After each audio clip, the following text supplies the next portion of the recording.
Yo, yo, yo, yo, what's up, everybody? It's Jay7780 here. What grinds my gears, aka.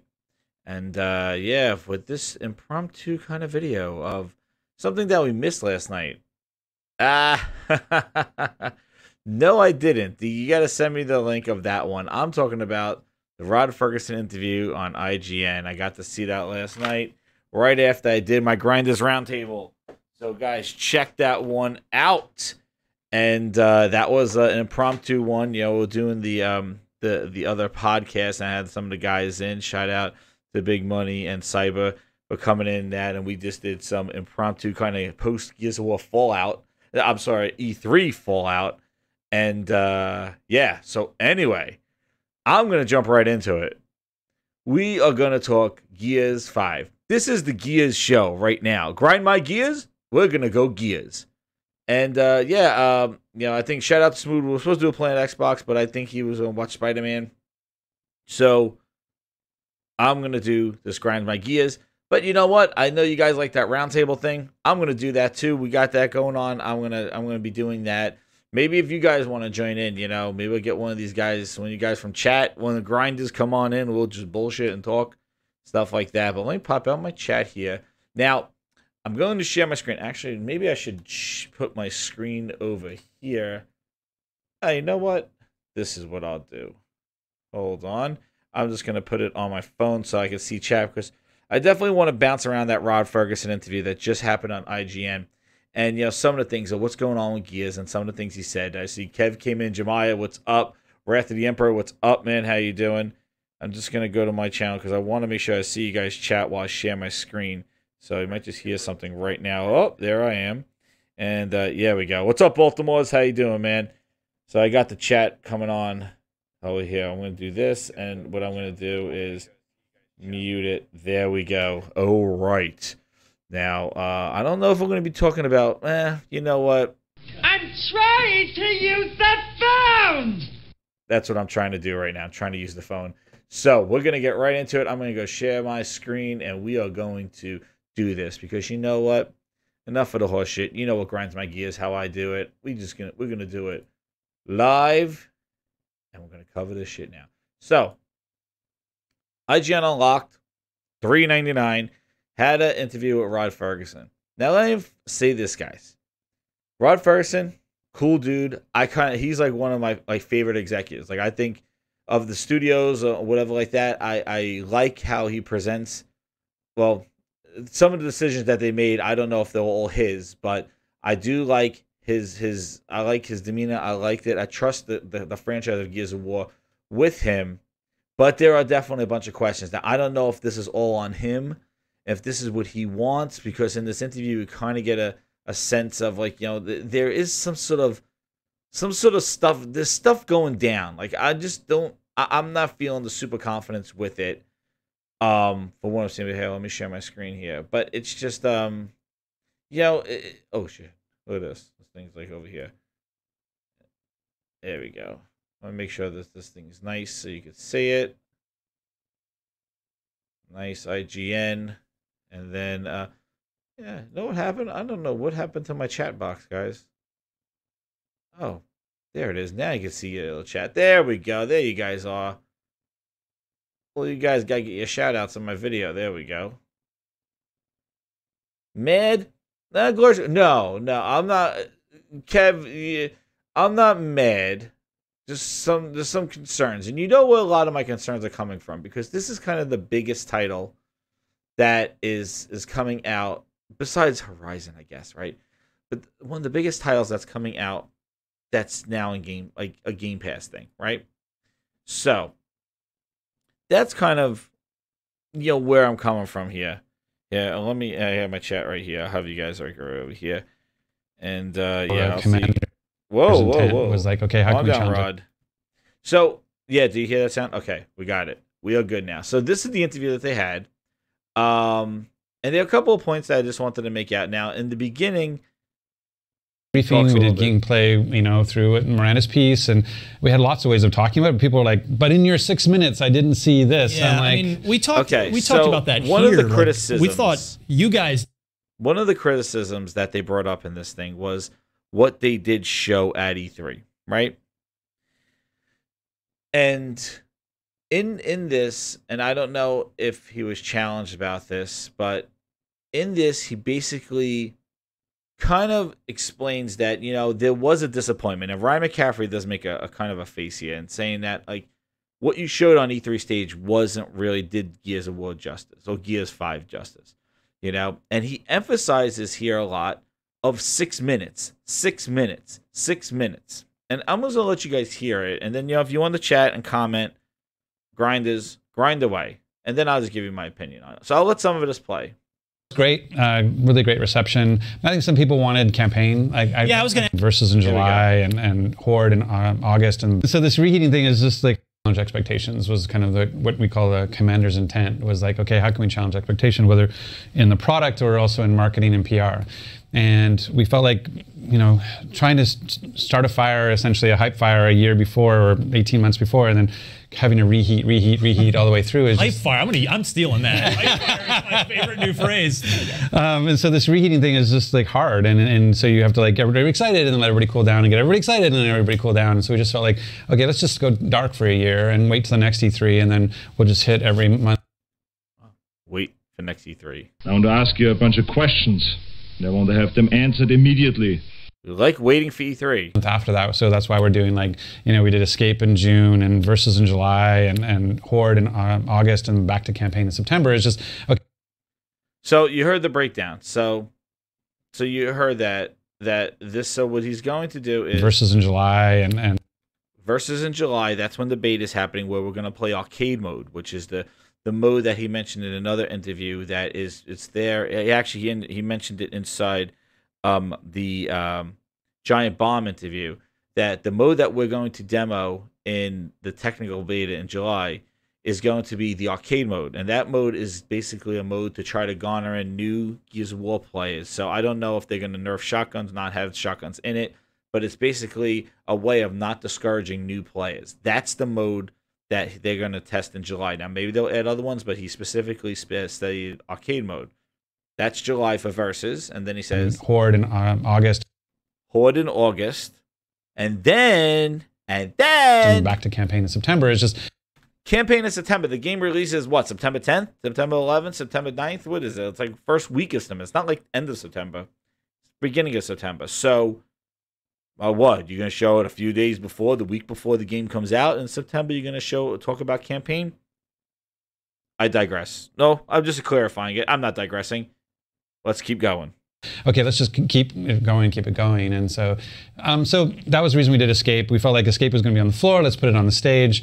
I thought it was great, really great reception. I think some people wanted campaign. I was going to ask you about that. Yeah, I just wasn't aware that people kind of treated E3 as like 6 minutes on stage and not the whole week, because we felt like we had a lot to talk about, and we did gameplay after the briefing. We did gameplay, through Miranda's piece, and we had lots of ways of talking about it. But people were like, "But in your 6 minutes, I didn't see this." Yeah, we talked about that here. Like, we thought you guys did a tremendous job of sort of pulling showing a new thing last year while also giving people the single player they want in the form of, you did the little switcheroo with Gears Pop. Right. And like, oh my God, what is this? Oh, thank God. Okay, Gears 5, there is a proper Gears scheme here too, in addition to this other new thing. Right. But it almost seemed like you guys kind of got, obviously not intentionally, victimized a little bit by the same thing that bit Blizzard, with everybody who's so psyched for Diablo 4 at BlizzCon, and then like, all right, Diablo Immortal mobile thing, okay, but there's gonna be a reveal for a proper Diablo 4. Oh, it didn't happen, and then everybody gets real mad. So, in hindsight, do you think maybe you would have shown maybe a little bit of campaign, or? No, I think I believe in what we did, and I think as we play it over the week, like once people got over the 6 minute thing, because like in 6 minutes, trying to show like just let's play Escape for 20 minutes in the 6 minute window doesn't make sense. And if you trying to show campaign in 6 minutes, it's gonna be someone taking cover and shooting, and like you have to find like really differential things to move the needle, which gets really hard in that time slot. So that was the reason we like called our shot. Essentially, the reason we said, said, hey, I know this might be a little bit frustrating to you because I'm only talking about Escape, but we're going to talk about this, and we're going to talk about Versus in July and Horde, and let you know what the scope of the product is and let you know when we're going to talk about it. So if you're impatient now, just give it time. So all right. Okay. All right. So he emphasizes that his slot of time was 6 goddamn minutes. Grinders. Come on, don't bullshit me. Why would Who is your daddy? Phil Spencer give Gears 5 in a possibly what? Remember before E3, we were talking 2 hours, right? 2 hours of E3 content. And he will take Gears 5 and tell Rod Ferguson, we're giving you a 6-minute slot. He emphasizes, obviously, he seems that he was constrained to what he could show in 6 minutes. The game comes out in September. It is your big IP. Why would you give your Gears 5 6 minutes of E3 stage time that he couldn't even demo the 20-minute game of Escape? We couldn't even get a live demo of it. We had to get CGI trailers because he was given 6 minutes. 6 minutes for Gears 5. That's what you get. 6 minutes. Makes no sense to me. I don't know who's doing time management over there, but in a 2-hour press conference, or maybe less than 2 hours, they give Gears 5 6 minutes. Yes, exactly. Don't call me Dandy. They showed the wrestlers under the stage, though. They had time to show that. So, 6 minutes, right? So that's why he had to kind of come out there and say, well, we're talking about this in July, this in August, this in September. Already, the game is getting fragmented already. So Escape mode now, Versus in July, Horde in August, and Campaign in September. Yeah, exactly. They gave IGN the gameplay, which is hilarious because I don't think Ryan even mentions it about that they had the gameplay. He's basically saying, well, we didn't see it on stage. And exactly, who said that? Who said? Not Mog. What did he say? Yeah, Mog said it. Who would have thought that people wanted to see that on stage? Right? Gears was that was like the biggest disappointment of E3 was the fact that they did not show enough Gears there. And he's saying, oh, the whole week. But you want to know what? I found that I thought that the actual coverage of Gears was very bad. Like IGN had gameplay, like Escape mode had a map maker, but nobody has a video of what the map maker is, but there was news that there's a map maker and it's not coming to Versus or Horde, but it's going to be there for Escape on launch, but it's going to come later to the other modes. Yeah, exactly. They showed Bambi Simulator. They showed Gears Pop. I think had a more gameplay and more time than Gears, like 5. Like 6 minutes. They did like a minute, like a half minute of smoke. So like, I just don't understand why he would have 6 minutes, and the fact that they're just showing a part of it and they're breaking it down. Like so. All right, so you get 6 minutes of E3 stage, like, but why are you still like showing Versus next month? This, and he keeps saying this, like lighting the fire. This is the way they're going to do the game. It's suspect, I do have to say. I think it's very bad that they are. You show multiplayer and you show single player. I don't like how they're doing. Well, here's Escape mode. Like you show a mode. Like here's Escape mode. Here's Versus mode, and here's Horde mode, and then here's Campaign. And the fact that Campaign is the last thing that they're going to talk about right near the launch of the game, I'm going to get into that part. In September, we'll throw the campaign in the hyperwave. Real quick. Nice, right? exactly. Stoke that hype fire. Nice. Star Wars Episode 7. Right. Loved it so much. Right. Talks about the movie. That you can do. And he does mention in here, too, and I'm not going to play through the whole thing because you can listen to it. It is an hour. But, yeah, exactly, Shadow Ghost. That's kind of where I'm going with this. The Game Pass treatment, like, it's rearing its head. And this was, like, my biggest fear when Microsoft announced this. And this is why I repeat myself every friggin' episode, is as I see more and more of this stuff, it does not give me confidence that this is going to be like a traditional game. Like, it's kind of it's really, really strange. There's something fishy going on here. If this is how you managing Gears, like, it's just, think about how they demonstrated Gears 4. They showed a full campaign mission being played. They did versus multiplayer. We had a beta in March before E3 of that coming out. Gears 4 was handled a lot differently than this Gears 5 right now. What's up, Glorious? How you doing, man? Do it. And so I think in retrospect, I think we probably could have pushed the envelope more in terms of where we could have gone with it. So this is his apology for Gears 4. We just wanted to prove that we could just make a game. But one of the things that is interesting, I think he says in this, my commander's intent for 5 was challenge expectations. Okay. So the challenge and expectations. What are the things we can? Okay, that's the whole thing with 5. Like, 4 was safe. 5 is going to be challenge expectations. So. But something interesting with the name here that he goes into. Because I always talk about this. I've said this before in other discussions around sequels are about sort of managing the betrayal of expectations, right? And absolutely. so yeah, if you this is the challenge that a lot of them have where, you don't want to change the game too much because then it doesn't feel like the original game, and then you don't want to not do much because then it doesn't feel like a sequel. So that makes sense. I definitely understand that's a challenge. Like, a lot of these big franchises have that challenge, where you don't want to flip it on its head and not make it a game. But, thank you, man. Thanks, Glorious. Thank you for joining the Discord. And, shout out to the Grinders. Do you talk to anybody at 343 when you're... game before you go and make it crazy. Boring. Where's the good stuff? We got to get good stuff. No. Guy Welch, who's our the product manager. And so this is the part he says about Gears, why it's Gears 5 and not Gears of War. Yeah, exactly. He's ready for politics. You've got familiarity. Like, is that an easy decision? Do marketing people push back on you? Absolutely. How many sign-offs? This is the name. I'm genuinely curious about this. Yeah, so it started back at Gears 4.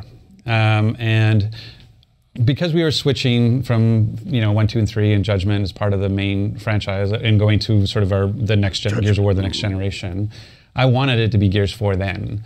And if you actually look at the E3 imagery of the poster of JD, where that doesn't show his face, it's just the armor, and the tease poster for E3 that year was just Gears 4. But he got pushed back. And that was me trying to get my way. I was like, I want it to be Gears 4.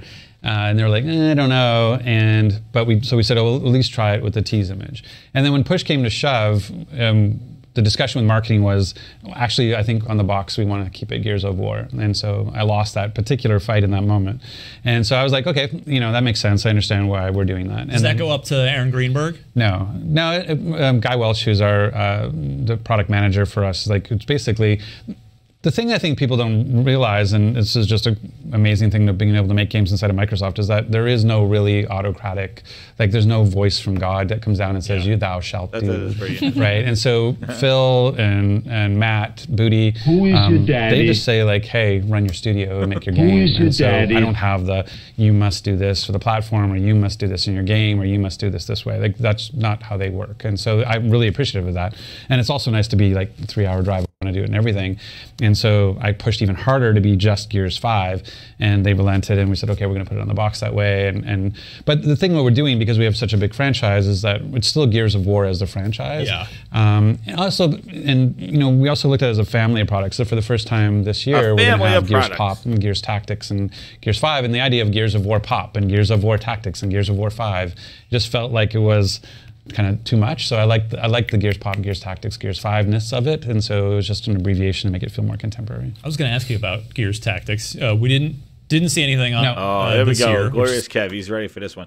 So this is the Gears Tactics. I can get into that one.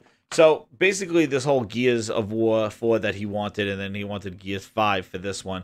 But marketing pushed back and said that they wanted Gears of War 4. So it's very interesting how they are willing to drop the Gears of War for 5 before they wanted to make sure that they kept the franchise name tied into 3. And what he said is that one of the reasons is because it's Gears Pop, Gears Tactics. He didn't want to do Gears of War Tactics, Gears of War Pop, Gears of War this, I guess. It is kind of strange now. It's like, well, why? If you want this continuation, if marketing pushed so hard to make sure it's Gears of War 4 on the box, why are you okay with having Gears 5 now? Is it because Gears 5 is different? It's Kate. It's not JD. It's not Marcus. Like, I'm just wondering, dude. Like, it's just kind of weird. Like, why? And he also asked in this thing. I don't know where it is in here, but they also asked. Yeah, I'm telling you, she's looking good in that. Yeah, she got rid of that purple hair and stuff. Yeah. I just don't know, like, why they would drop it now. Like, he asked, is this a trilogy? Like, is this the middle story and trilogy? And he's like, I can't guarantee what the next game, if there's going to be a next game. I hope it is, how this game does and all that other stuff. Like, we don't build it as this is the middle story and then the trilogy, which I think is I think they definitely have a scope. He definitely talks about that they make this world where they have this kind of empty spaces in between the kind of the story, so they fill it in with transmedia, which is movies, comic books, all this other stuff. And he's real excited about that stuff. But, movies, comic books, and he talks more about that stuff. It is what it is. My thing is that you can't trust that the gamer is going to do all that stuff. So you should put as much as you can inside the game and not say, oh, go read the comic books to find out what happened. And they're already doing it, where between Gears of War 4 and Gears 5, they have a comic book coming out where you could read to find out what happened in between. That's neat. It hurt Halo when the whole Hunt the Truth and those podcasts that happened and all that other stuff, and it kind of skewed the story of what you're going to do, because, again, it's canon, but still, you know what? You can't say, well, you got to consume all the comic books, watch the movie, do this, to make sure that you understand where we're going to be with 5. Or you should have, that game should have a story in itself and cover everything. Don't depend on people to go pick up the comic book.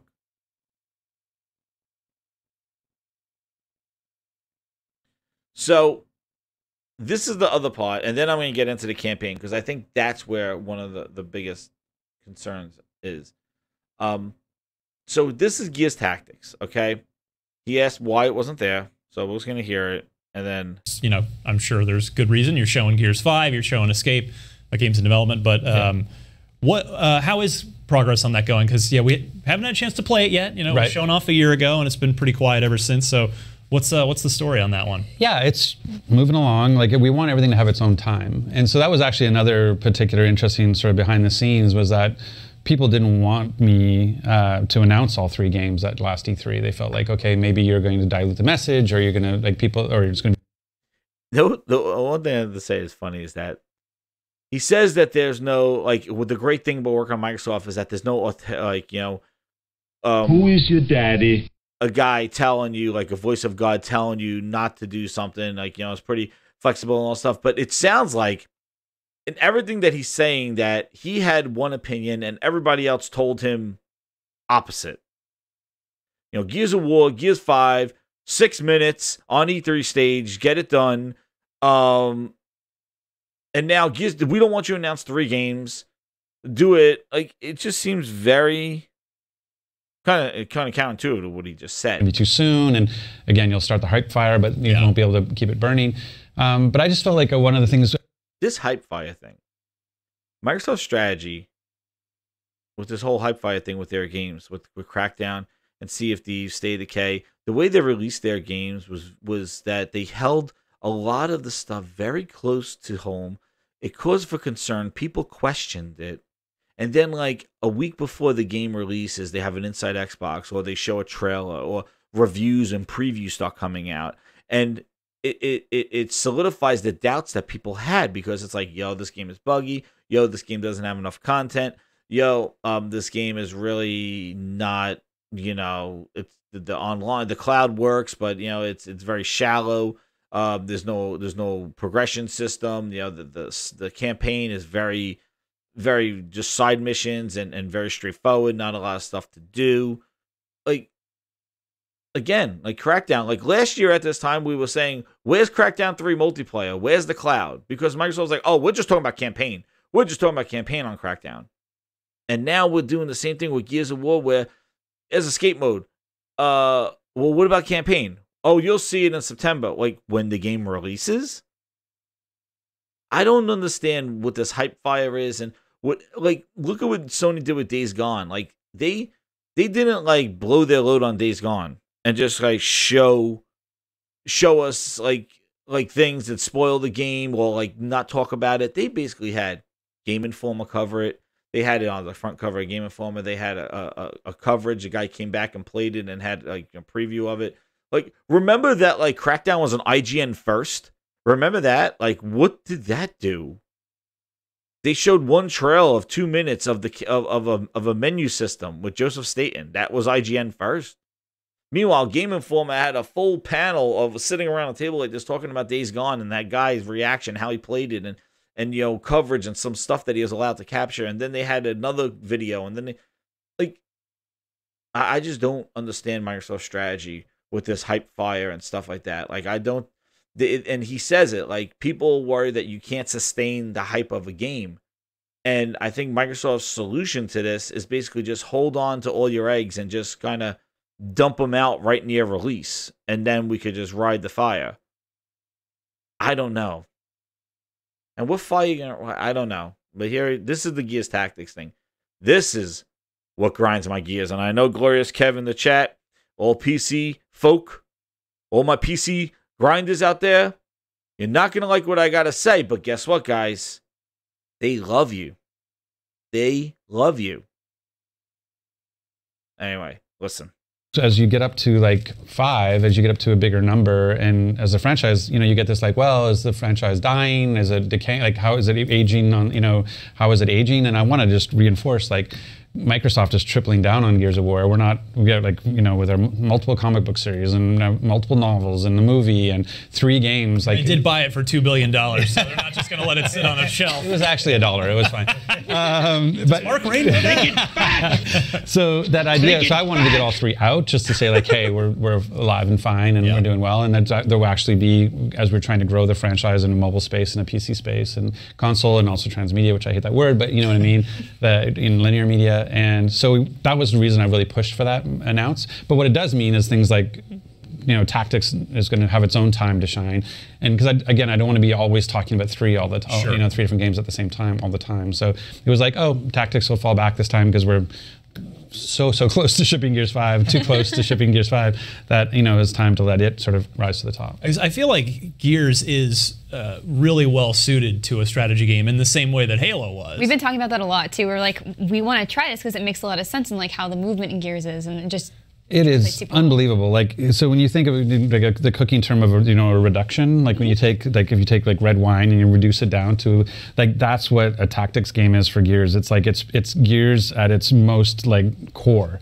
The idea of the way that fronts work and the way that flanking works and the way that taking cover works is the way that you do movement, and you move squad and, you know, soldier by soldier to lay out plans, and it's like it's concentrated Gears. It's sort of like, you know, all the water has been extracted and it's just pure Gears. I had no idea how much I wanted Gears Tactics until I saw it, and I cannot wait to play that game. Yeah. Like, as a big XCOM fan, like, it's hitting a lot of those same notes, so I can't wait till you guys ship it. Yeah, I'm really looking forward to people getting their hands on it too, because it's just like when you play it, like I said, it's just pure essence of Gears. And it was announced for PC only, right? Which, you know, hey, it's fine. Microsoft is on lots of platforms. They want to put games everywhere.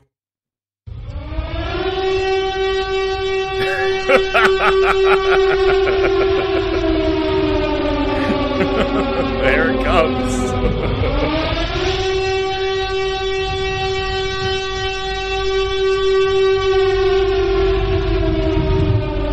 But we do officially have keyboard and mouse support now. Sure. On Xbox. Is there any thought to maybe push into the console at some point? Yeah, it's really, I mean, we've been trying to find the right messaging for that. Like, I think the right messaging, I think, was really more around PC first.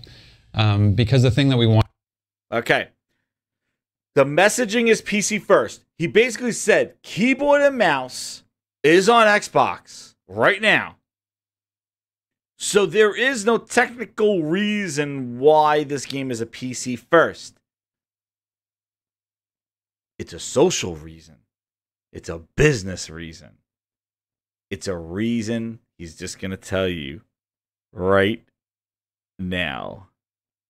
Wanted to make sure that people were understanding with Tactics was that it's not a console game that we're porting to PC, and so that this is being designed and built and developed on PC, and so it will come to PC first. But as you see with Gears 5 being on Steam and on Win 10 is also PC, and like you said, mouse and keyboard, like Tactics will probably, you know, make its way to console. Like that's why we're saying more. It's more of a PC first thing. Good. Because we just know that it's not just about what platform you're on; it's about sort of the Okay, it's not about, this, I had to listen to this like a couple of times because this is the caveat to Phil's message.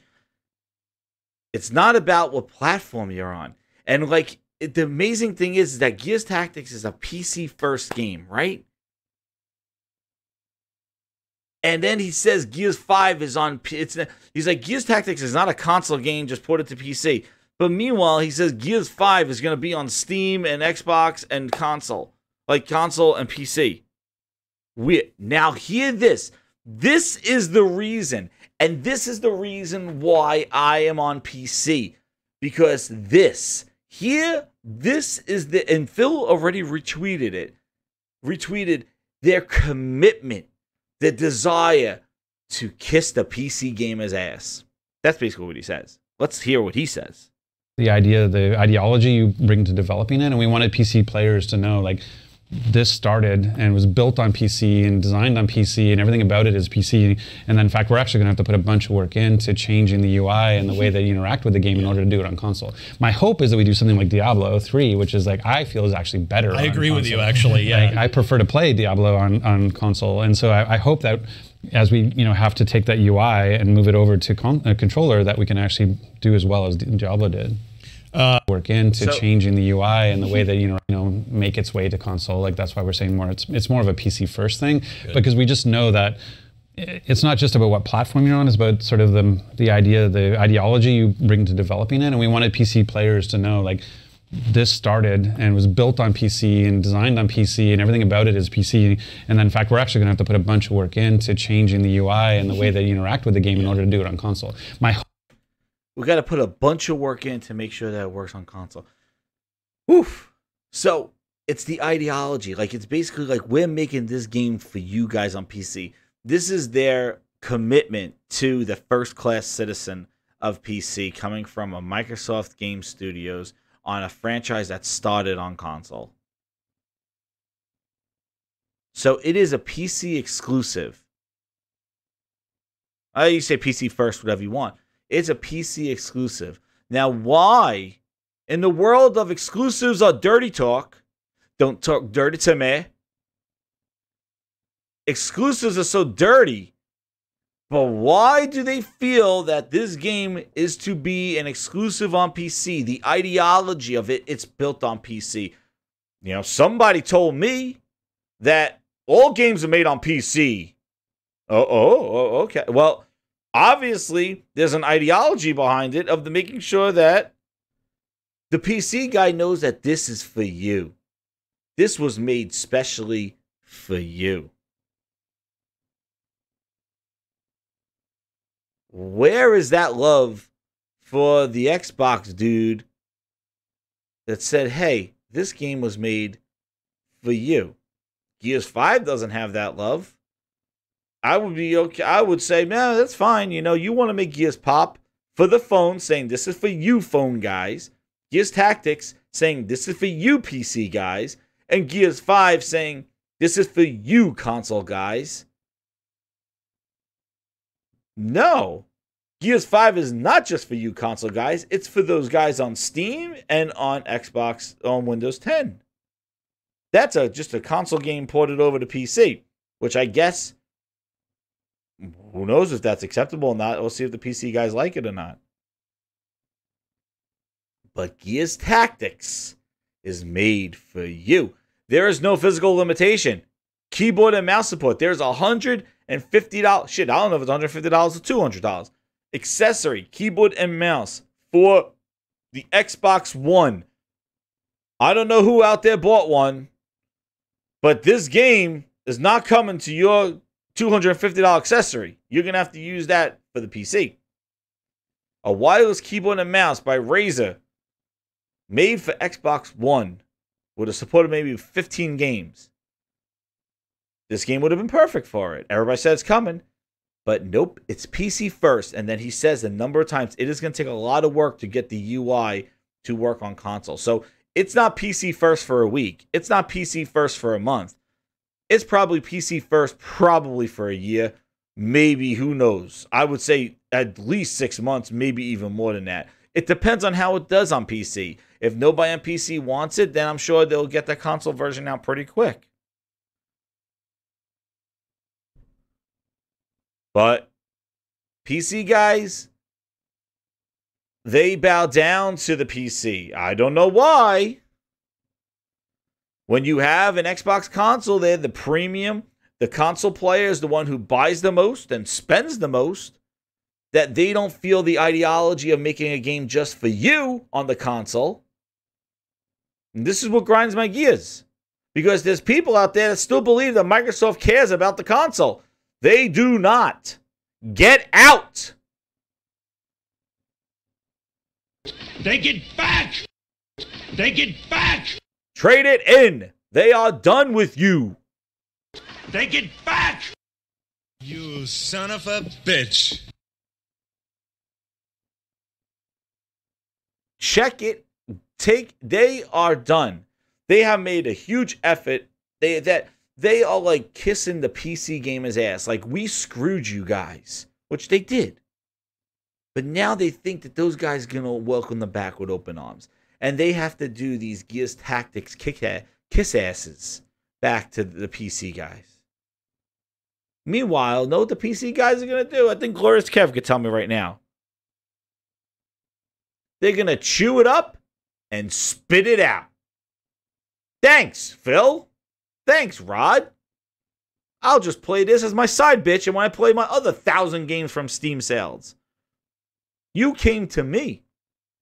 They're not going to gain any respect for you. They're going to take your game. They're going to play it. They're going to mod it. They're going to do whatever the hell they want with it. And they'll just move on to something else. There's so much competition on PC. Why are you even trying to earn respect from it? You earn respect from the dudes that are paying $60 a year to play online. Who paid $500, $400, bought an Xbox original, an Xbox S, an Xbox X, an Xbox SAD, wah, wah, wah, and now prepared for the Scorpion. The fucking, I don't even know the names. What is it? The Anaconda Squeeze. Anaconda Squeeze. Project Scarlet. What about those guys?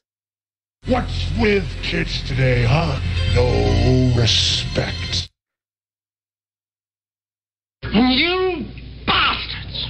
You vicious, heartless bastards! They don't care about you. Gears Tactics is a PC first game because they're trying to kiss the PC gamer's ass. There's no physical reason why. Keyboard and mouse support is on Xbox. Oh, that's what you're waiting for, Jez. Stop it. Nah. Grinds, why are you grinding about it? It's coming to Xbox. Is it?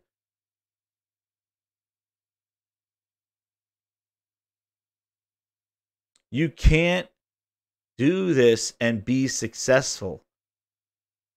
You can't pick your favorites and treat others down. You got to treat everyone equal, right? When everyone plays, we all win. Come on, don't bullshit me. Except for Gears Tactics. What happened to more people should play Gears Tactics? What happened to I can't find the game? Oh, no, we need more people to play. I can't find the game. What happened? They don't seem worried about Gears Tactics. They'll find the game. Gears of War needs to be everywhere. Gears 5 needs to be on Xbox, on Steam, on Windows 10. Know why? Because I can't find the game. I can't find one. Whatever your name is, get ready for the big surprise. I can't find the game. More people need to play Gears 5. I can't find the game. Really? That's the first I ever heard of that, fucking bastards. I heard that the first time I ever heard that complaint. I was sitting there playing Halo 5. I wasn't saying, you know what? If those dudes on PC were playing Halo 5, I wish everybody should be playing this right now. I need to find the game faster. No! Nobody said that shit. When I'm playing God of War, was I like, you know, Xbox guys should be playing Kratos should be on Xbox because you know when everybody plays, we win. It wasn't until Microsoft started putting their shit elsewhere. Everybody's like, oh, well, the more players, it helps the player pool. And well, the Gears Tactics, and who's doing that player pool? Take it back! All right? They want, and then you look at what Phil wrote. Well, you know what? Okay, let's just go. Enough of this. Let's go see. Let's go Kumbaya. We're going Kumbaya. We're gonna what's his name? There he is. So you heard what Rod Ferguson said, right? What is this? What's this? What's this? I'm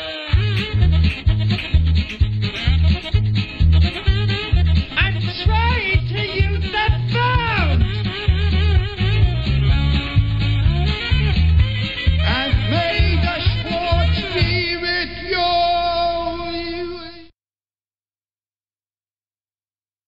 Microsoft may actually be committed to PC gaming, VentureBeat. And Phil's like, no. The may actually is earned. We are committed and understand we have to prove it. Microsoft may actually be committed to PC gaming this time.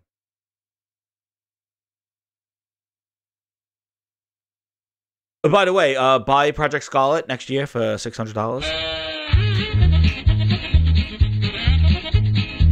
Oh, and also focusing first on what it means to play these games on your phone. Play on your phone too. How can we get as many people playing on a phone as possible? You want to spend the rest of your life with your head up your ass? Be my guest. It's here in black and white. This is not fanboy. This is not PlayStation fanboys. This is not Xbox fanboys. This is not PC. This is the head vice president. Felt the need to recommit to PC gaming while trying to sell you a console and then telling you it's the same thing. You know, if you care about the word Xbox, I could take a shit in a box and label it Xbox, still be a piece of shit. They're not the same thing. Does he say, you know, we're committed to gaming on all platforms? Does he say, like, we want to be gaming the best on console, PC, mobile? Like, does he say that? No. Does he say we're committed to... Why is PC gaming different than Xbox gaming? Didn't our friend Yabara say Xbox means... fuck it, I'm not... what? Fuck it. What? No. No. You're not going to just listen to me say it. No. No. So, no. These all PC anyway. No. No. Let's go. What's PC? What's Xbox mean to everybody? Let's see. What is it? That was right before E3. They're committed to PC gaming, right? PC, earn it. It has to be earned, Phil says. It has to be earned. He didn't call it Xbox gaming. No. He called it PC gaming, right?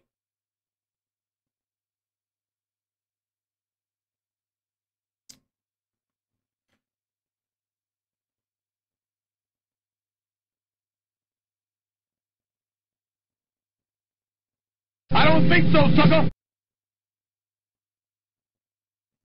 With the release of Xbox Game Bar, I'm asked about Xbox. Xbox is our global gaming brand across all devices, services, and games. It's not only our console product, which remains critical to us. Come on, don't bullshit me. It's inclusive of all devices, services, apps, games, future technology, and he left out body wash and onesies. Take it back! Don't do that. Yeah, it's those things. So, Xbox is everything. It's gaming. It's everything.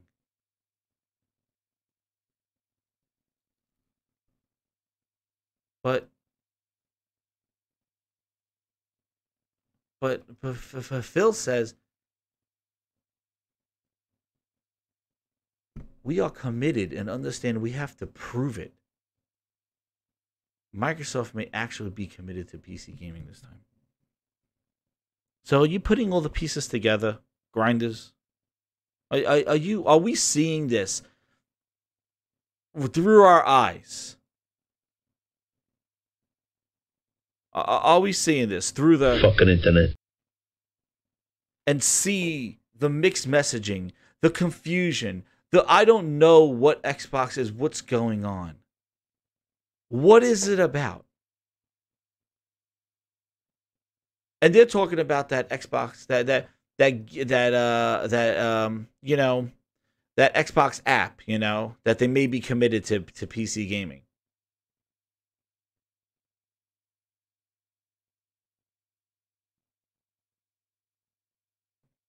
I'm not hating on PC gaming. I'm hating the message. PC gaming, that's fine. I don't hate on PC gaming. The thing is don't bullshit me and tell me they're all one company. Oh, the same person that plays on PC is the same one that plays on console, that plays on phones. We're all one family. We're all Xbox. But then talk bullshit like this and have exclusives on PC with Gears Tactics just because of the ideology of putting that game for the PC gamer first. That's fine. If you want to go up and crawl up PC gaming's ass, go do it. But you can't tell me that you're still committed to the console. That's the problem that I have.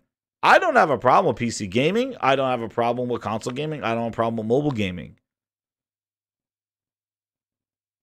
I have a problem with the bullshit. Because guess what?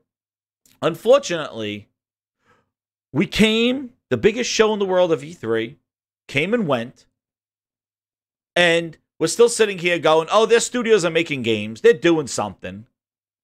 Same questions and concerns and answers. We're concerned about Gears because we thought this was going to be the Gears 5 show, since the game comes out in September. Meanwhile, they gave them 6 minutes.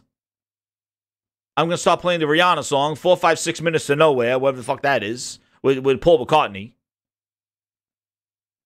6 minutes for the game that comes out, the biggest franchise game that they got in 3 months. 6 minutes.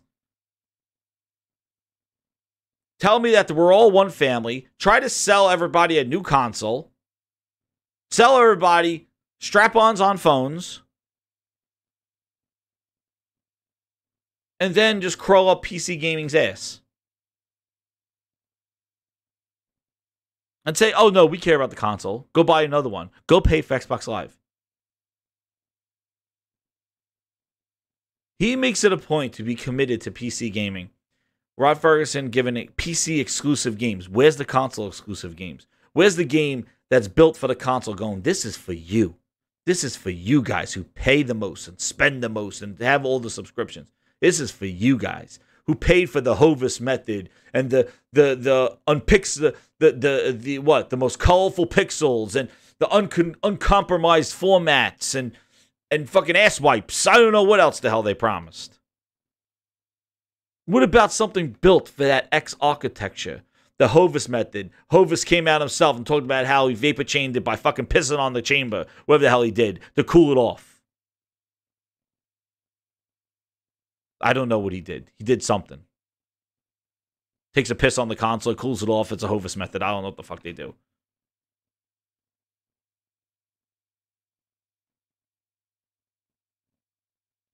But they're all one family. Xbox means everything, except when it doesn't.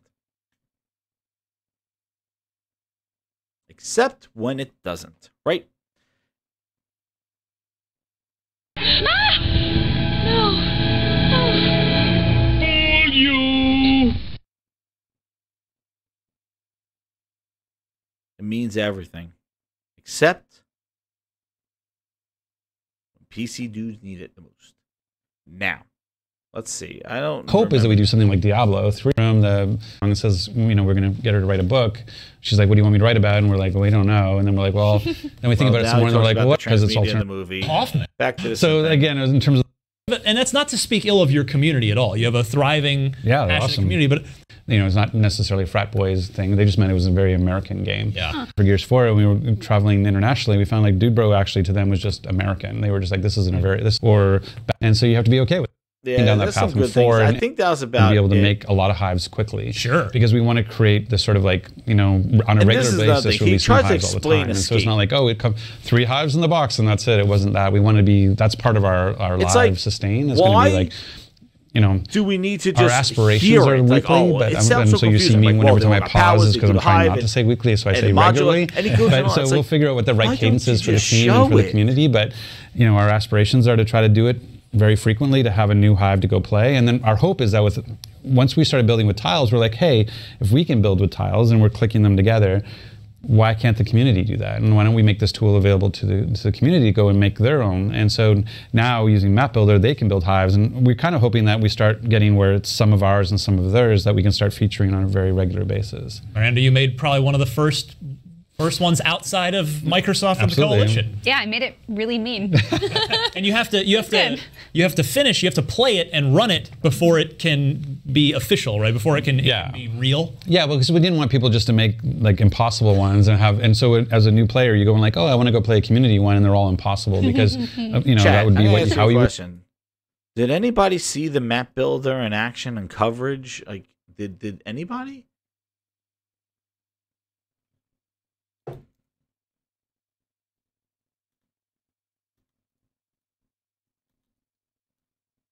Like, did I miss something? Like, oh, here we go. IGN first. Let's see. IGN did it. Let's see. Why is it a 2-minute video? And destroy it from within. The hive is unpredictable. Filled with enemies who want you dead. You can be the mastermind of your very own escape experience with Gears 5's Map Builder. Create a custom map with the enemies, resources, and venomous threat of your choice. Your game, your call. Build a map by connecting room tiles that feature different types of gameplay spaces. With dozens of room tiles to choose from, how you place them can radically change the experience. Want it short and intense? Place an exit tile early to create a 1-act hive. Or use safe routes to max out the tension in a 3-act map. But what's an escape map without some bad guys? Numbers of enemies, types of enemies, combos of enemies. Look, it's supposed to be hard to escape, isn't it? Map Builder lets you decide what to throw at your players and how to customize that combat across the map. in Escape, a single bullet can make the difference to I your like survival. map builders. I really Map Builder like them. gives you but control the thing is over that placing ammo, ammo being and modular other and stuff highly like that, desirable supplies. I am assuming can like also it's gonna look kind of customize samey. how Like it Venom looks like all behaves. like This it unstoppable doesn't. threat lies It at the just heart of like every a different type of Escape maze, but it's the same But environment. you can with the maze. decide Like, how fast I would like the different Venom environments and stuff, and spreads. hopefully they could do At that. any But time, it's you cool. can Like I review like your it. map build, flying through the Something map different. with the press of a button. When you're good and satisfied with what you build, you can instantly play your Escape map with 2 other friends locally or online. Or go big. Open it up to players via the Escape lobby browser, or publish it as an Escape custom map for players to discover, play, and rate.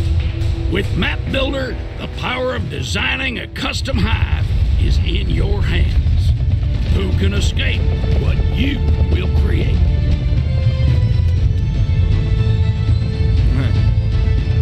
Like the thing is like, okay, we're gonna just start. So that was like, that's pretty cool. Like I like the, and now they said they're gonna bring that to Horde and to the other, to the other one after and Versus, I guess, the after the fact. Here's more of the hands-on map builder. Let's see. And so you can set the lighting to warm or cool, and the brightness level as well, so you can make it a little more. There's a design element here, I promise. Yeah. I'm thinking about this. Yeah, panic. I get it. You have to run So through that here. one doesn't have a wallet, like it's on a different right, level. It's like an armor pickup where you give your map a name. Oh no! Okay, this is not starting well already. Hello. It's like what Doom did. I know. But again, you get it's still Claws. like that was the Those problem I had help. with Doom. Like it wasn't open. Okay. Like I like LMG Far Cry action map in there. editor and things like that where you could actually Get the create crazy helmets stuff. off.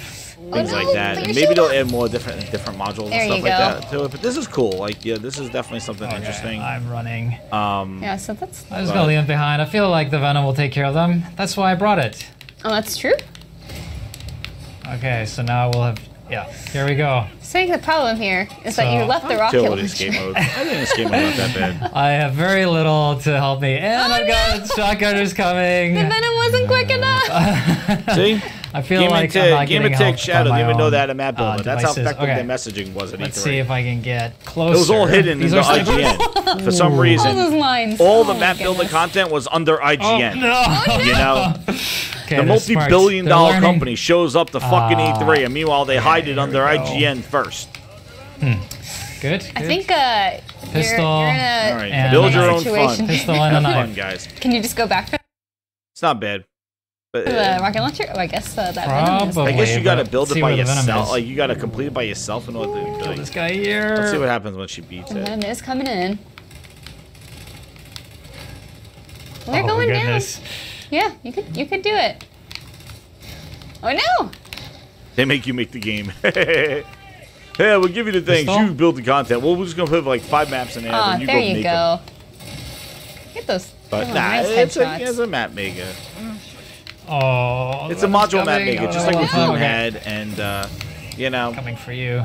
I'm sure there's gonna be some stuff, but I don't see a lot How of. long There'll does it be take the venom to variety, kill but your what I'm enemies? trying to say is not visual Once variety. they're in Venom, Like, it takes like about when you look at a thumbnail, it's probably gonna be like 3 seconds. oh well, 4 it's the same seconds, something high like that. kind of Okay. it's the same assets Well, being maybe used. that's Just a different strat. You layouts could just of let the them. venom Like, oh, come here's in. one Do with a need to hit boiler. my here's shots. one I with had like this. an all-star So, moment there earlier, but Yeah. It's all more my of a skill is puzzle gone now. It's the than venom necessarily an coming in. Venom is aesthetic. Like, confusing oh, me, remake a confusing my map senses. or Oh, there remake you this. go. Like, you're not going to get takes remakes. a You're going to get second. basically just different modules. Oh, there's a wall here. Oh, there's this See, it one. was has a helpful boiler that you room put in the middle. this This one has this. wall in front of them. They're It's just good. I that like was- more that was variety. the than hook. that, Wall will like help. Far Okay, I'm Cry, going in there. Or just open-ended, like, you know, like Oh, that's Look my at all good those idea. shots. Okay, I can do it. all that stuff.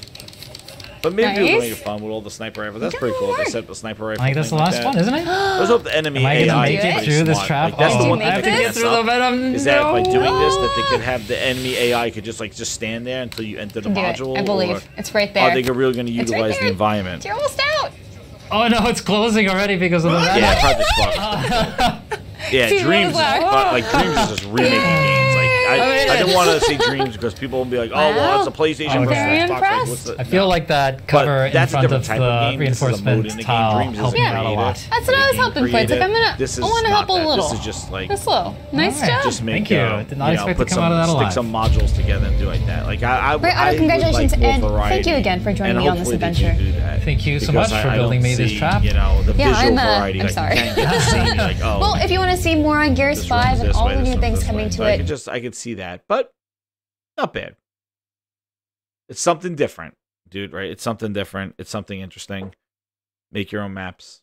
Very cool. If they bring it to the other modes, I think that would be great. But it's not going to happen at launch, so they confirmed that it's not happening at launch. So, let me see. But that was Escape, and that was basically the thing that they were featuring through E3. And, which they only showed 6 minutes, and then they had IGN hide the rest of it. So, glad IGN made it to E3. Otherwise, we wouldn't know what the hell's going on with Gears 5. But now I come to the campaign. The biggest criticism of E3 that what's going on with Gears. And the thing with the campaign is that they showed some of the campaign last year. And let's go. Well, I'll have everybody here. Let's just go to Gears 5 campaign. And not that cutscene.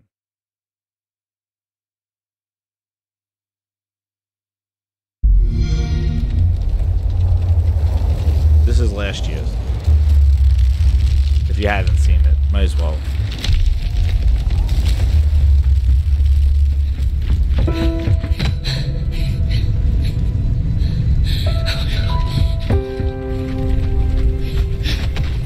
That's random, dude.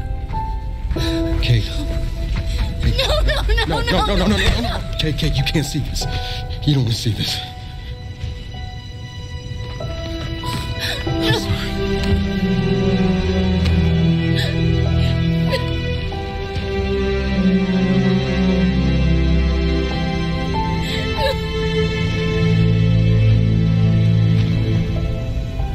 Kate?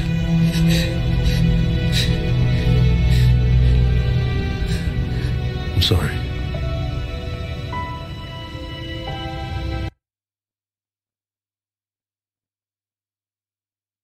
This is where she says she has to go out there. But now just take a look at this cutscene, right?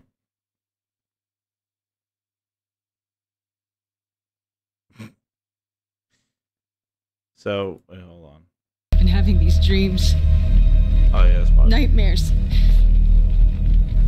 But I think they were messages. Is that a Giardelli's Something's chocolate? happening to me. You're not sharing it? It's your grandmother's. Enough. We'll deal with this later. Foz, round these people up. I need help. There's a place up north. I think we can find you answers there. No. Absolutely not. We have orders. You'll go with me. God damn it, both of you, listen. I'll go with her. Look, No, if we you're don't missing, random do she'll for. notice. Okay. I'll push Jack the coordinates. No, Corporal. You are coming back to New Afira. That is a direct order. Well, Captain, screw your order. This isn't about you. It's about me. I need to fix this. Hey, watch her. A necklace? Now, That's a locust symbol. Yes, so? She would never be our enemy by choice. I know that. Because she would die for us. I know that. But what if it's not her choice? I heard that. I heard that.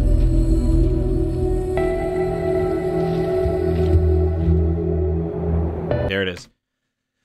So this is the gameplay here. So as you can see, it's open hub. Well, they keep alluding that it's an open world. But they did say something this year that it's going to be 3-player co-op campaign, which they don't show the third person in here. There's 2 people. Random dude number 4 and Kate. Maybe they said Marcus is going to go with her because people don't want to play as either one of the Phoenix guys. Wait Where are we going? Back to where it all began. Who's in the shadows? Plus somebody's Jax. Oh goodness. Could that be like somebody's actually the robot? Could that be the third person? Are we the hunters or are we the prey?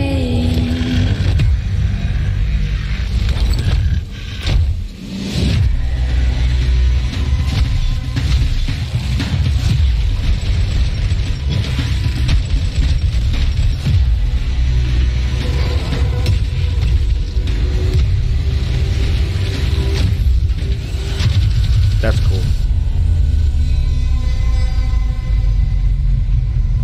Pull this with the DBs.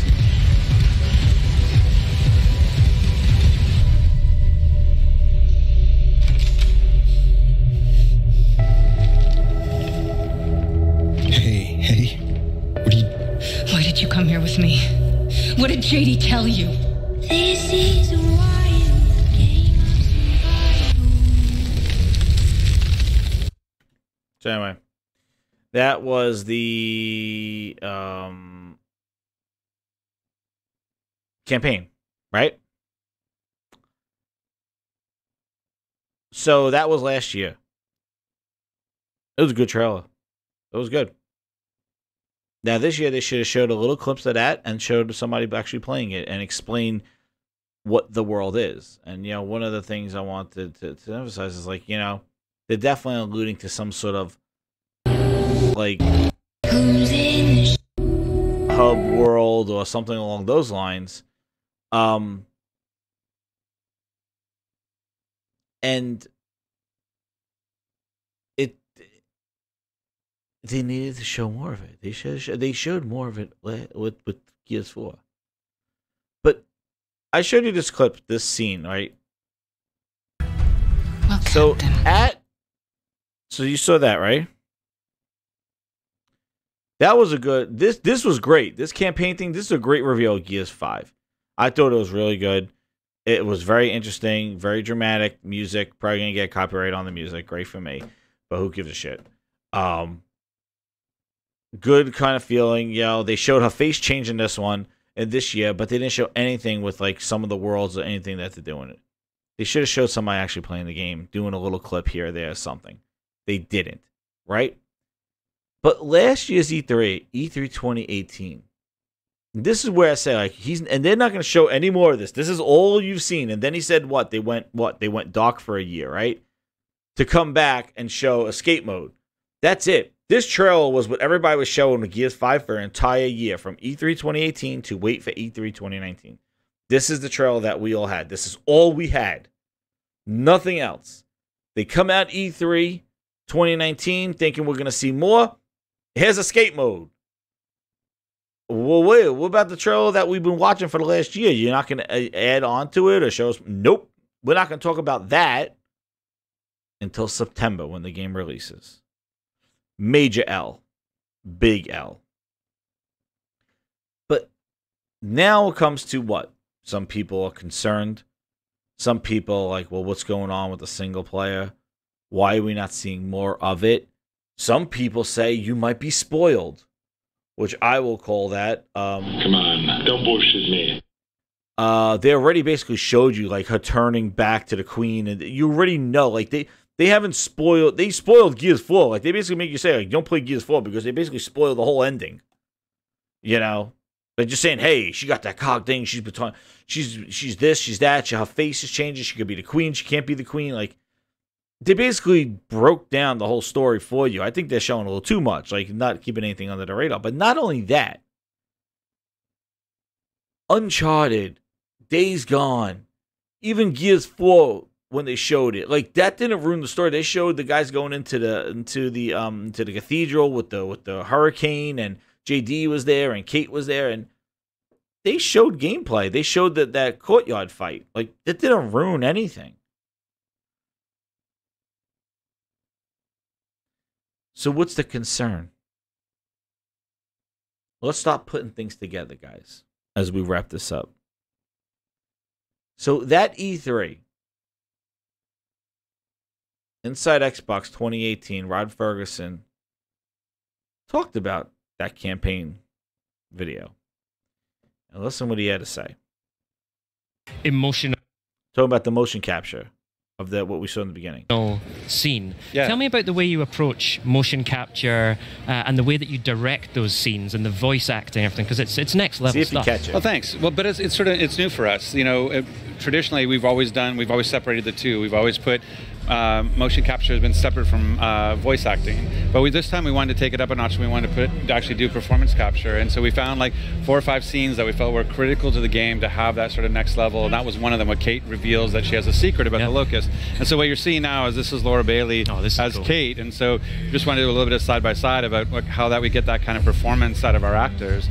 And it allows you to kind of really feel like the dialogue and the body motion is so in sync, and you really get that emotion to come out of it. And that's Greg Mitchell, who's our Cinemax director, who's fantastic. But there's kind of things like trying to do that kind of collision where 2 bodies come together, to animate that separately, like the fact that it worked in the moment where you got both the voice performance and the motion performance together makes those things really sing from and so I'm really excited. I mean, a lot of games have been doing PCAP and a lot of movies and stuff, but it's brand new for us, and I think you can see the results in our trailer. Absolutely. And I spotted you in the studio. One of them. So we didn't see campaign.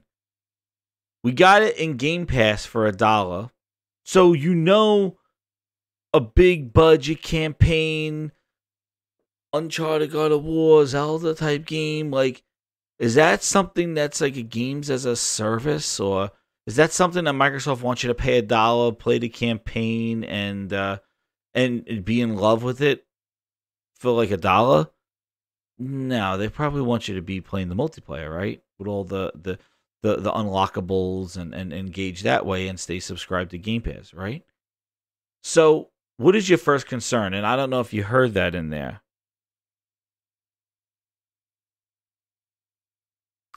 Mog. Yeah, I'm gonna watch it. I'm gonna watch it. I'm gonna do a video on it. To actually do performance capture. Performance capture, right? So did anybody catch it? I'm asking you, chat. Did anybody catch what he said? In that little skit, that little thing, there was a test. Nobody paying attention? And so we found like 4 or 5 scenes that we felt were critical to the game to have that sort of next level, and that was one of them, where Kate reveals that. I'm giving you the clip right now. Motion capture has been separate from voice acting. Performance capture. But this time we wanted to take it up a notch. We wanted to actually do performance capture, and so we found like 4 or 5 scenes that we felt were critical to the game to have that sort of next level. And that was one of them, where Kate reveals that she has a secret about the locust. And so what you're seeing now is this is Laura Bailey as cool. Kate, and so just wanted to do a little bit side by side about. And look what Mog said. Exactly. We picked 4 or 5 scenes that deserve performance capture, and this is one of them. 4 to 5 scenes, and you just seen one of them. So that means there's 3 to 4 left of that.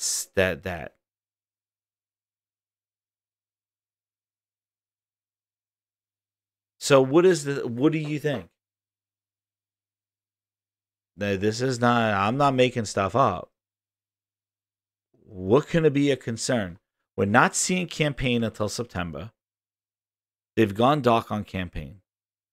We know it's Kate's story, so it's not JD Marcus. We know that it is in some sort of hub world, somewhere else. Exactly, CO Clerks. Exactly. We know they got 4 to 5 scenes of performance capture. Now, that's not indicative of game length. But when you tell me you got 4 to 5 scenes of performance capture, found like 4 or 5 scenes that we felt were critical to the game. 4 or 5 scenes that we found that were critical to the game that deserve this type of performance capture. Have that sort of next level, and that was one of them with Kate. And that was one of them that we just saw. That full scene that I just showed you was one of them, of the 4 to 5 scenes. And here you go again, but this is performance capture, right? How many scenes do you think were performance captured in God of War? In Uncharted 4? Them sitting on the couch eating. Every they had a beginning, a middle, and end. How much performance capture was in those games? A few scenes in Uncharted? In God of War? Were those a few scenes?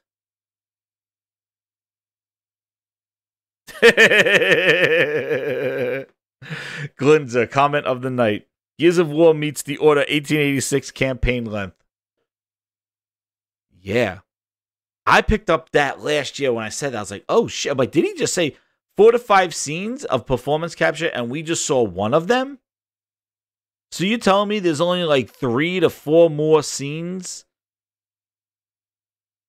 That and he didn't say like, oh, just in the beginning act. Like he goes, no, we have 4 or 5 scenes where of the story that we feel needs this kind of performance capture. So he's talking, he sounds like he's talking in the entirety of the game. But guess what, guys? We won't know. Because September is when we're going to find out more about campaign. So, and I'm just saying, like, you know, talk about performance capture. How much was in Until Dawn? How much performance capture was in Detroit Become Human? 4 to 5 scenes? The whole fucking game was performance capture. How much performance capture on Uncharted and God of War? Now, maybe he has a bunch of other scenes that don't have performance capture, but I can imagine if it's just animation and you know, he says like performance versus this and things like that, but I don't know, man. Looking kind of scary, kind of spooky.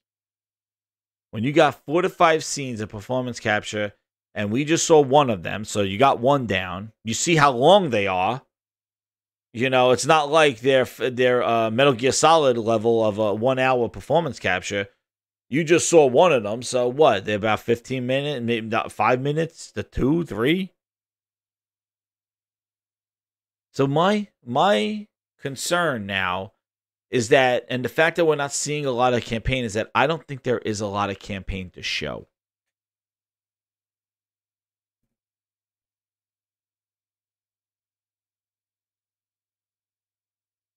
That's coming from my concern.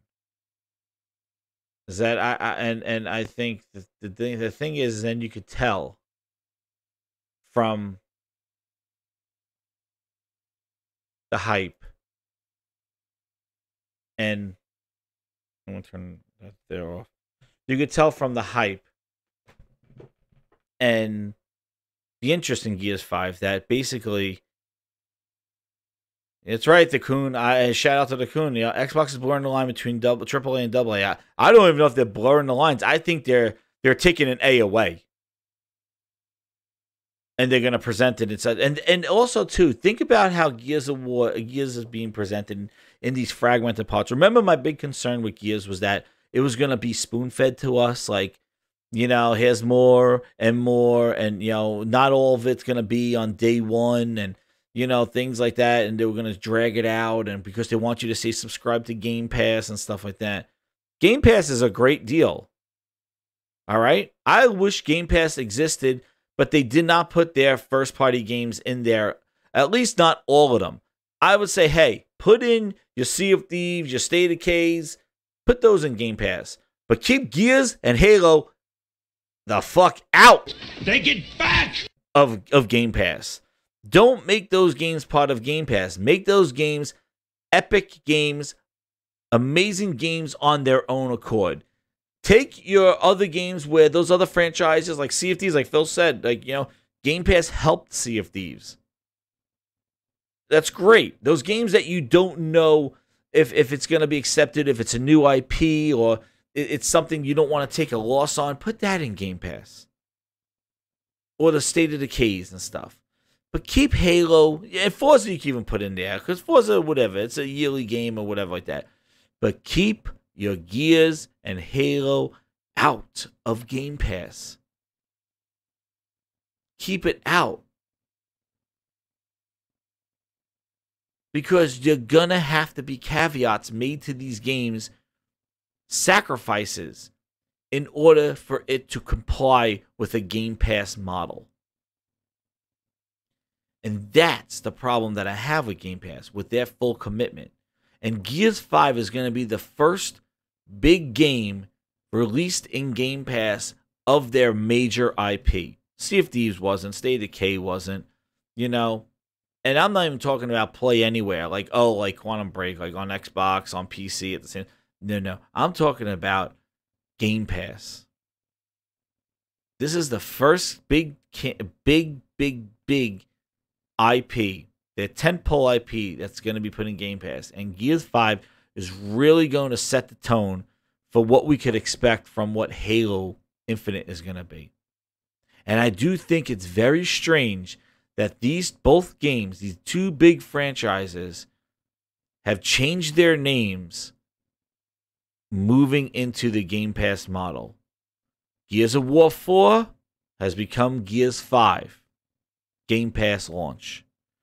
Halo 5 has become Halo Infinite. They've dropped the number completely, launching in Game Pass. Something's going down. And I'm thinking, and also too, like JD, Marcus, he says it's 3 people, but I don't see 3 people in Kate's thing, unless they're going to throw JD in there. And now there's 3 people doing this campaign. I don't know. Or if you're just her and random dude, and somebody's the robot and uses that to unlock stuff. I don't know. That's the only third person I've seen there, unless she meets somebody up there. But my speculation is that I think Gears 5, Kate's story, which I already kind of have an issue. I have no problem controlling girls, any type of. I have no problem. I don't care about that stuff. As long as the game's amazing, I don't care, and it makes sense. I don't care. My problem is that at the end of Gears of War 4, I had no inclination of playing just as Kate. I wasn't like Gears of War 4, Gears 4 ended, and I'm like, oh shit, the next story, I'm playing Kate, man. Oh man. No, I'm like, oh, okay, so we're going to follow up. Kate might be one of the shites, the shady people in my group. I got to keep an eye on her because now she's related to the Locust. But I did not put the controller down when I beat Gears 4 and go, oh, man, the next one's going to be all about Kate, baby. We're going to be Kate, and I'm going to control her, and I'm going to be killing people with Kate. And no. Maybe for DLC? And is that what this is going to be? Is this going to feel like a spin-off? Like a Gears 5? It should have been Gears 4 DLC Kate story. You got a big hub ice world with maybe 5 or 6 branches. So you got a big hub world that you could ride around that jet ski. And there's maybe 6 or 5 branches. And then you go and do those 6 or 5 missions. And then the game's over. 8-hour campaign. 6-hour campaign. You got 4 or 5 of those performance captures. 6 missions. Half-hour each. Gears campaign's done. At least that's the narrative that I'm getting. Like, if you're afraid to show it and you're not showing it till September, it's not like you're highlighting this. Like, if Kate was such an essential character to this story, the campaign should have been held to the most important presentation of this. And I think that's where a lot of the questions come. People like, Kate's the main protagonist? Like, Kate, why Kate? Like, what's going on with Kate? Oh, this is very ambitious. What are we doing in campaign? And the fact is that that's what you hold close to your chest to the last week before the game launches in September. I don't know. Something doesn't smell right.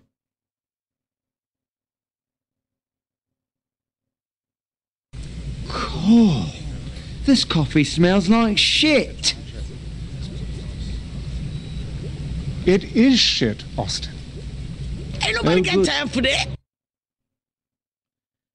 It's just a little strange. Like, it's just like they should have led with Kate and talked about why you're going to be Kate, why you want to control as Kate.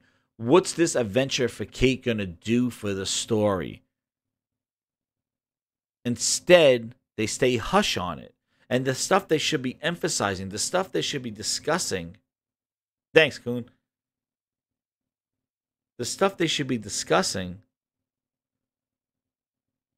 is the stuff that they're waiting to the last minute to show. Everybody knows what Gears multiplayer looks like in Horde mode. Okay? Unless there's some amazing things that happen in multiplayer, I expect, and the thing they're choosing to highlight is arcade mode, a casual Gears multiplayer, a casual one for newcomers. And I did that clip in another show where he's like, you know, we're going to do arcade mode because people don't want to come in and get shotgunned in the face. And, you know, now with Game Pass, we got to think that there's going to be a lot more casual people playing the game. So we got to, you know, we want those people to discover the game and stay with it. We don't want to deter them away. So that's why arcade mode was built for multiplayer. They built arcade mode, which is a casual mode for versus multiplayer. So people from Game Pass, the people who more people are playing it, they're not paying the $6. He says it in the Giant Bomb interview that because of Game Pass, they had to know that more people will be playing this game just clicking on the logo and playing it. So they need to try to draw those people in by having a casual game mode, and that's the mode that we're going to test out next month.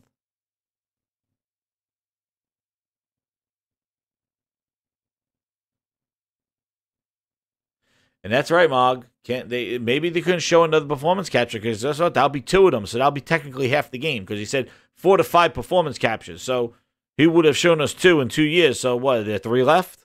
And probably 1 is the final scene.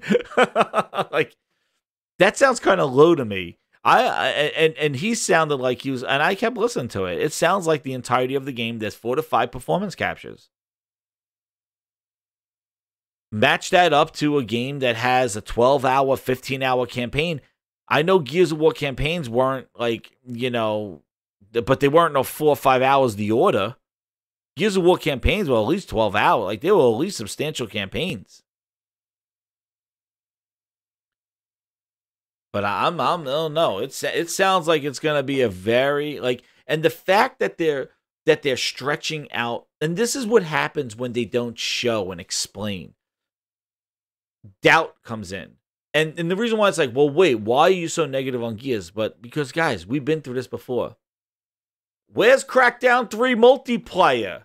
Oh, wait till Gamescom. Oh, no, it's not Gamescom. Wait to XO18. We're going to show multiplayer. They showed a 2-minute clip in Mexico with Joseph Staten showing Crackdown multiplayer. We came out of E3 last year going, well, wait a second. Presented by Sumo Digital, single player. Terry Crews is in the game. I'm like, well, wait. What happened to the cloud destruction? Oh, it's there. Well, but we don't see it. There was doubt. And what happened? Exhibit A. Exhibit B. Sea of Thieves in a closed beta. You weren't allowed to talk about it because you were in an NDA. There's not enough content in the game. What's going on? Like, you know, what am I supposed to do? What are you supposed to do in Sea of Thieves, Phil? What are you supposed to do? Well, wait, like, you know, wait a second. Like, you know, we'll let you know. What are you supposed But, Phil, what do you do in Sea of Thieves? It looks cool, but what do you do? Oh, there's stuff to do. There's stuff to do. The game launches. There's 3 mission types. And they've been adding stuff for the last year, and still, they added some campaign. It's still just kind of add-on stuff. But I'm talking about at launch. And talking about how they led up to the game. What do you do in the game? Oh, don't worry, you do something. No Man's Sky was the same victim of that. Well, what do you do? It looks awesome. What do you do? Oh, there's so much to do. And yeah, look what happened. It wasn't there at launch. Exhibit C. Sea of Thieves, State of Decay 2. Aaron Greenberg gets a tweet. Hey, Aaron. You know what, guys? Again. you come here for Grinds My Gears. Shout out to the 30 people watching. Like, share this video out. We need to get more grinders out there because I know there are more people that feel this way. This is not just Xbox hate. This is being disrespected as a gamer. This is being fooled to, bamboozled, and lied to. Okay? Oh my God, I'm seeing so many videos on Twitter of people doing the PlayStation 4 remote play and hearing how Phil Spencer tried to wrap that up into xCloud, which is ridiculous. Talking about it coming this October. Meanwhile, people are doing it right now and have been for the last 6 years. Again, bamboozled. They need, they got to stop talking and start showing. The talk can only get you so far. That's why they just drive me crazy. That's why I could rant for this long, because it just boils me up, because I see, why I follow the gaming news, is more jibber jabber, hummina, more just more talk, no games, no gameplay, more talk. It's time to quit jammering before I start hammering. We got xCloud, we got UWP, we got this, we got. I can't even. I lose words of the amount of bullshit that's been fed. I don't think so, sucker. Without games, and I said, like 60 likes on my tweet where the greatest trick that Phil Spencer did was convince Xbox gamers that we don't need to have great Xbox games to be Xbox fans. That was his greatest trick. Because you try to make it about everything else. And you got to focus on the prize. We're gamers. We bought a console. We want to play games. Show us the games. Everybody else is doing games. Epic is getting games. They're buying them up. Sony's releasing games. Nintendo's releasing games. Stadia got prices and shit out there. And you're still stumbling over your messaging. But we're going to look this. I'm going to show you one more. You come here. Because State of Decay 2. So Exhibit C, right? I was on Exhibit C. So somebody tweeted to Aaron Greenberg. When are we going to see... And I'm going to try to get it. When are we going to see State of Decay 2 marketing? Right? Let's see if I can find it.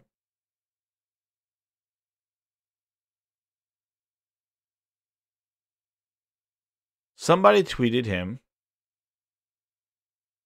and said, let me see. Maybe he wrote in May. It's going to be hard to find it.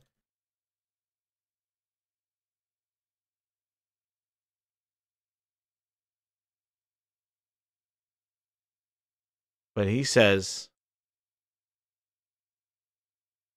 there it is.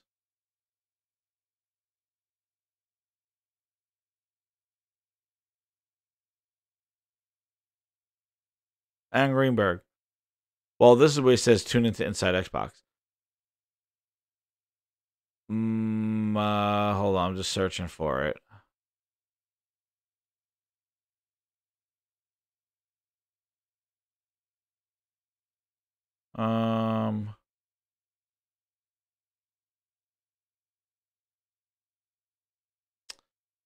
Nah. I have to find it. Somebody tweets Aaron Greenberg and they go, "Hey Aaron, when can we see more State of Decay 2? Like, what's going on with State of Decay 2? Because it was coming up to the release month. And I was like, yo, what's going on with State of Decay 2? We haven't seen anything about it. And he goes, stay tuned to May 1st when you're going to see more about it. And then on May 1st, they broke previews and people got to play the game, and that's where that whole tethering thing came up. Right? Oh, you're tethered to your main guy. You can't go that far. It's not really open world. You're tethered to the host and all this other stuff. And that's how it started. And then people were like, there's still game glitches and all this other stuff. And there was your marketing. 2 weeks before that, Inside Xbox. And Inside Xbox came out. That's when they did that horrible escape room. And then the game released. 2 bad scores. But again, people are like, well, what's going on with State of Decay 2? We waited for an Inside Xbox the week before or the week of.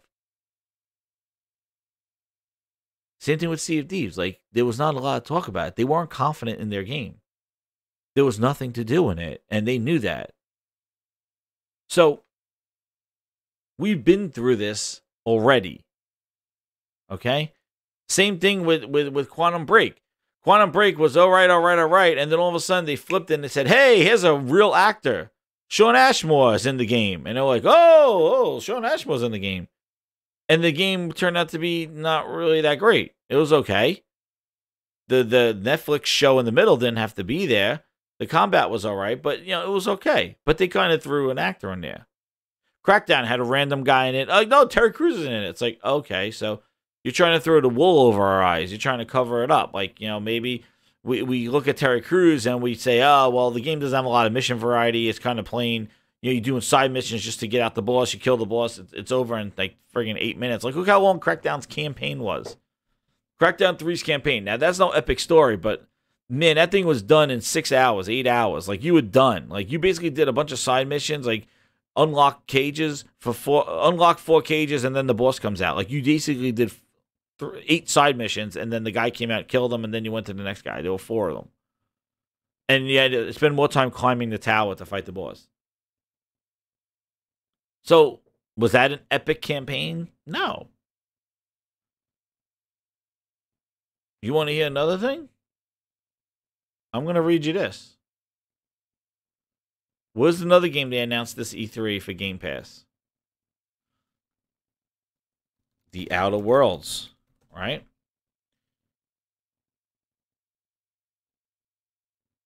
Well, but Jez, you're wrong. They're going to release big, large games in Game Pass. Day and date. That's the big thing. Day and date from their studios. Well,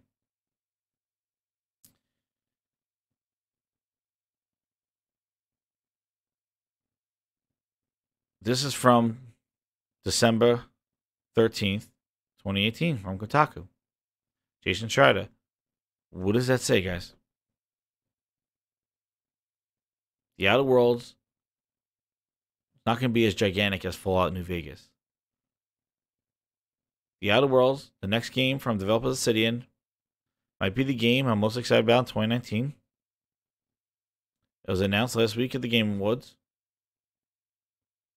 Obsidian Communications Director Michael Dowling showed me a footage of the game in Los Angeles last week. Looks excellent. Primed to be charming, funny game. Dialogue choices. With Fallout 4's disappointing some fans, Outer Worlds could be the RPG we have. Just to calibrate your expectations properly, The Outer Worlds, which has been in development since late 2016, is published by Private Division. Take-Two. Designed to make AA games. They're not indie, but they're not big-budget AAA RPGs like The Witcher 3 or Fallout New Vegas either. So don't expect The Outer Worlds to be quite as vast with a massive open world in which you can get lost for hundreds of hours. This will be a very different experience. There are 2 planets in the game, Obsidian says. Although they're not open worlds, they're compartmentalized. Each of them contains several areas to explore, and Obsidian says there will be plenty to do, but the scale will be very different than New Vegas. While we aren't discussing the exact amount of areas, a good bit of context for the approach is to think of what we did with Star Wars Knights of the Old Republic, with potentially more ground to cover and explore in each area.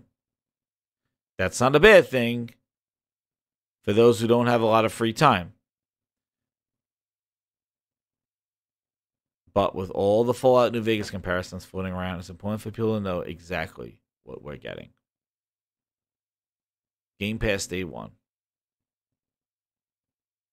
And this has more about Game Pass and what kind of content Microsoft is putting into Game Pass. So before everybody clicks, 3 years commitment to Game Pass Ultimate, keep in mind, you can't vote with your wallet when you're signed up for 3 years. You can't say, no, I don't want Fallout Light. I want big budget games from Xbox Studios.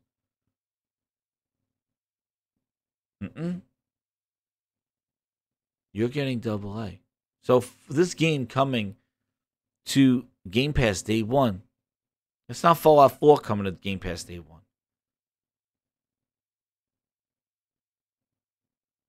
So, yeah, Battletoads, Gamer Plays United. Shout out to him, yeah.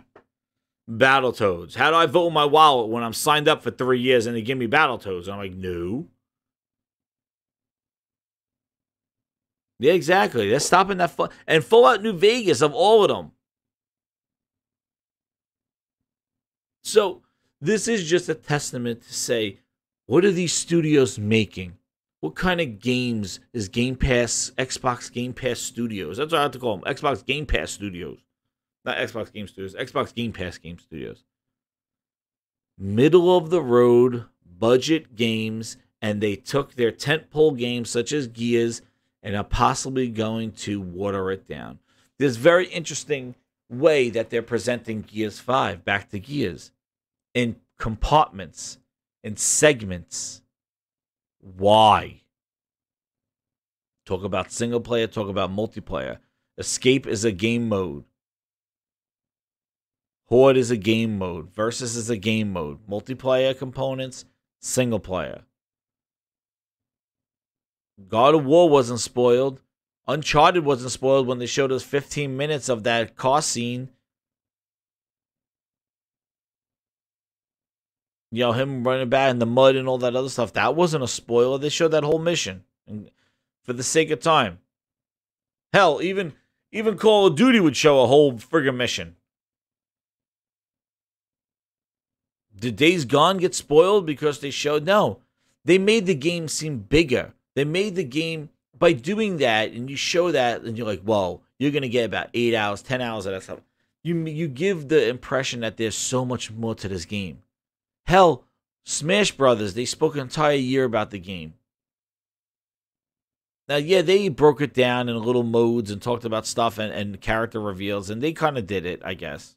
So, maybe it's a good strategy. I'm sure it's something to keep the fire going, but the one thing that I do have to say is that they led with the wrong thing.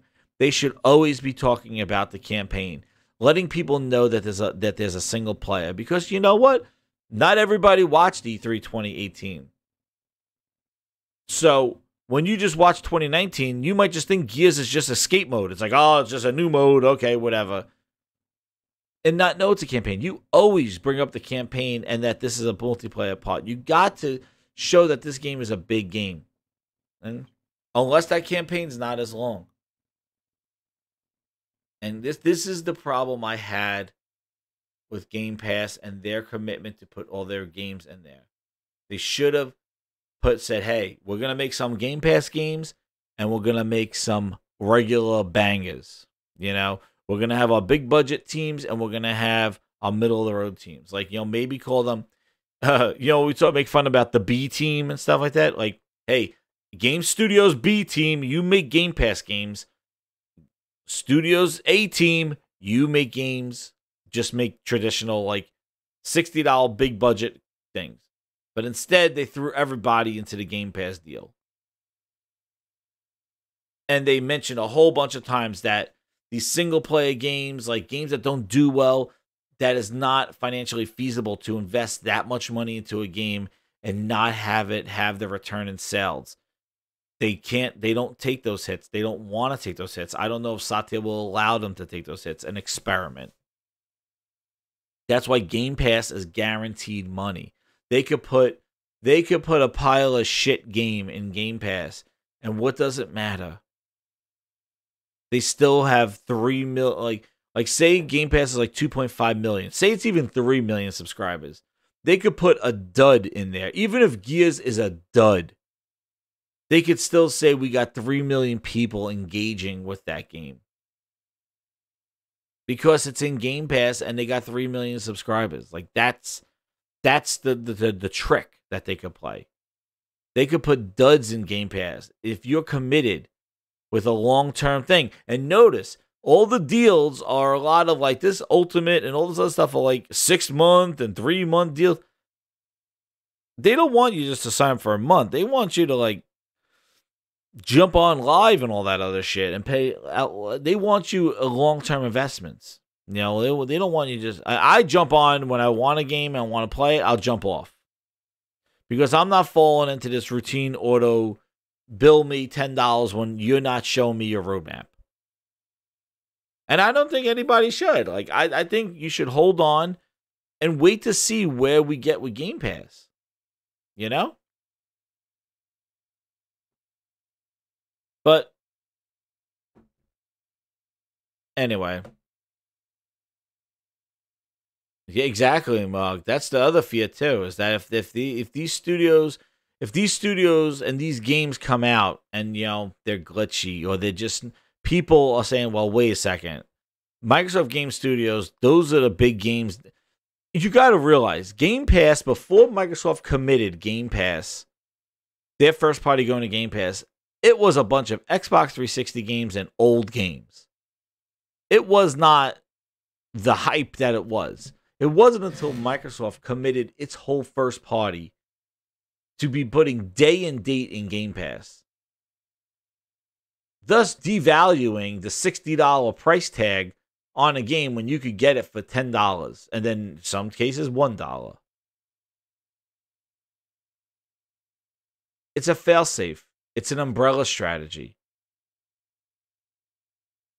They don't want to put out a game like Sea of Thieves and cross their fingers and hope that the market picks it up and buys it. And then they had to put all this old marketing and all this other stuff to get. They got to spend money to make money.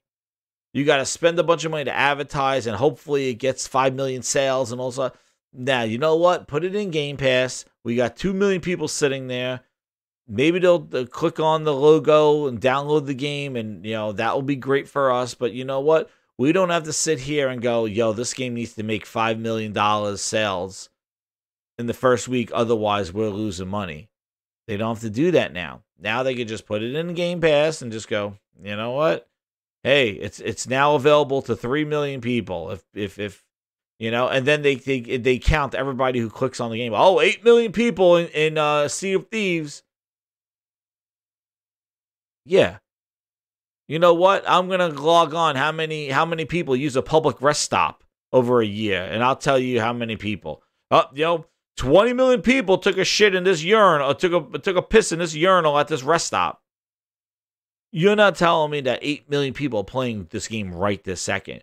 You're just adding up that and saying, hey, 8 million people have tried out this game, and that's their Philness. That's what that's numbers. They're playing the numbers game because they can't win the hardware. If you look at the hardware, they're like, yo, you only sold 30 million consoles, but yo, we got 10 million people that played Gears of War. Oh, that doesn't mean 10 million people bought Gears of War. That means that 10 million people signed into Gears of War. But we're still 10 million. Oh, okay. And that's the game that they're playing. How many people how many people that downloaded Sea of Thieves, played it for 2 seconds? Shit. Shout out to Meds if he's still in the chat. Meds downloaded Crackdown 3, jumped into the game, said, nope. Take it back! And left in like 5 minutes. He was not even there for a minute. Well, guess what? Aaron Greenberg said, Meds, you're one. Add them up to the millions.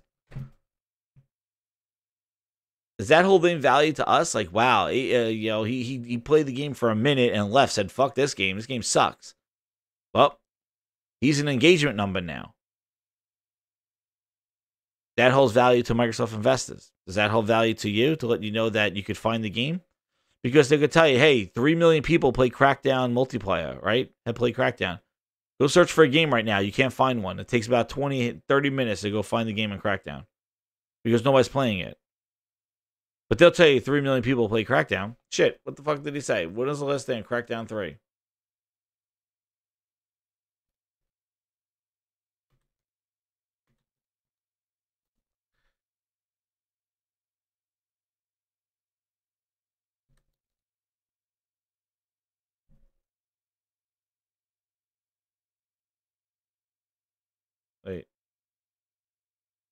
Let's say number of players.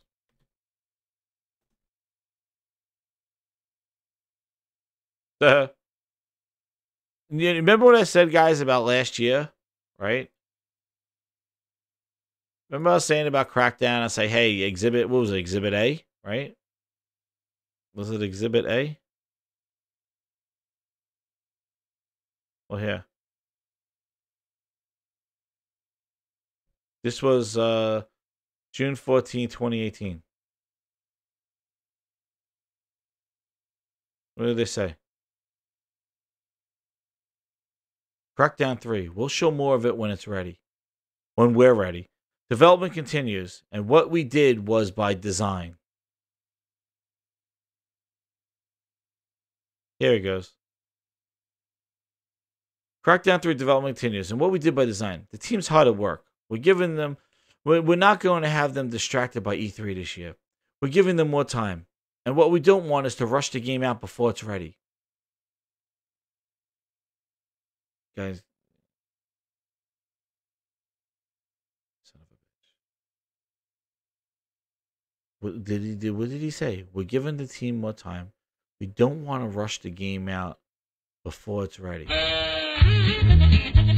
I gotta have this when I read these quotes. The second thing is we don't want to do this. Basically, launch a game like Crackdown in the middle of this holiday. I think it's great. The team is fully focused. You haven't seen what they're doing on multiplayer, but they're making some nice progress as well. They're very heads down, working on the game.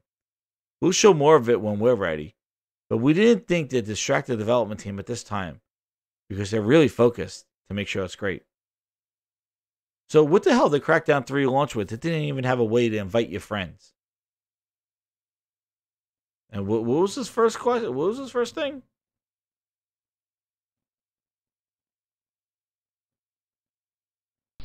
Tell you the truth, this guy's starting to get on my nerves. I'm funny how? I mean funny like I'm a clown, I amuse you, I make you laugh? What do you mean funny? Funny how? How am I funny? Huge cloud of shit. Wow. God, I think I smell it. Come on, let's go. Never give up. Never surrender. The team is hard at work. We don't want them to rush the game out, but fuck if you can invite your friends. Oh, okay. Wonderful.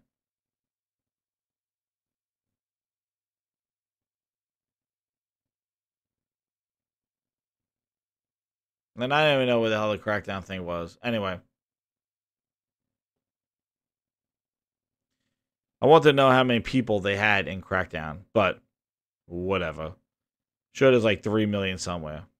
Yeah, that didn't age well, right, Jemiah? That didn't age well. But, I mean, this is friggin' hilarious. This is hilarious. This is what it's about. You know, I understand this PR. I understand that people say stupid things. Okay, Sony said giant enemy crabs. Sony said go get a job. Sony said indies come home. Yeah, they all say stupid shit. But guys, this is years of bullshit that's being fed to us. Years of bullshit that's causing people to...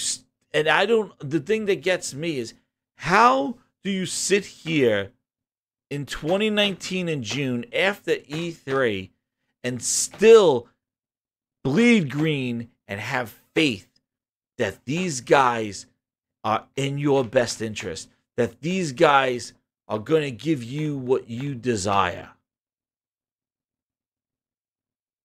So, and true Xbox fans, it hurts. It hurts because the teams that you believed in, the trust in the brand that you invested in, that I invested in, has turned sour. And they're focusing on a whole different prize. They want the PC respect, but they're losing the respect of the console gamer and feeding you bullshit. So please, I see a lot of people wisen up. Just tell them no more. Let them know. Stand up. It's a lot of money. This is not talking about, oh, somebody pissed in my $1 cornflakes. This is $400-$500 investments. These is year commitments. These are $60 games. Dollar games, maybe. AA games. You have a right to voice on how you feel. And that's why I do this, because it disgusts me. It grinds my gears that a brand that I had faith in, that I was with since 2001, just abandoned me, like poof, and said, you know what? You're not the most important person anymore. Even though you bought our most expensive device, you're not the most important person. So I vow not to give. I'm not giving you any money. I'm going to take for you everything and give you nothing. I'm going to take my 14-day free trials. I'm going to take my $1 discount. I'm going to give you nothing because I'm not investing any more into your stuff until you start focusing on what matters. And that is high quality games for the gamer. Because when you just talk games and you're talking Panda Pops and all this other stuff, there's a lot of the word games now doesn't necessarily mean hardcore gamer, AAA games. Like there's so many different things that can be considered a game.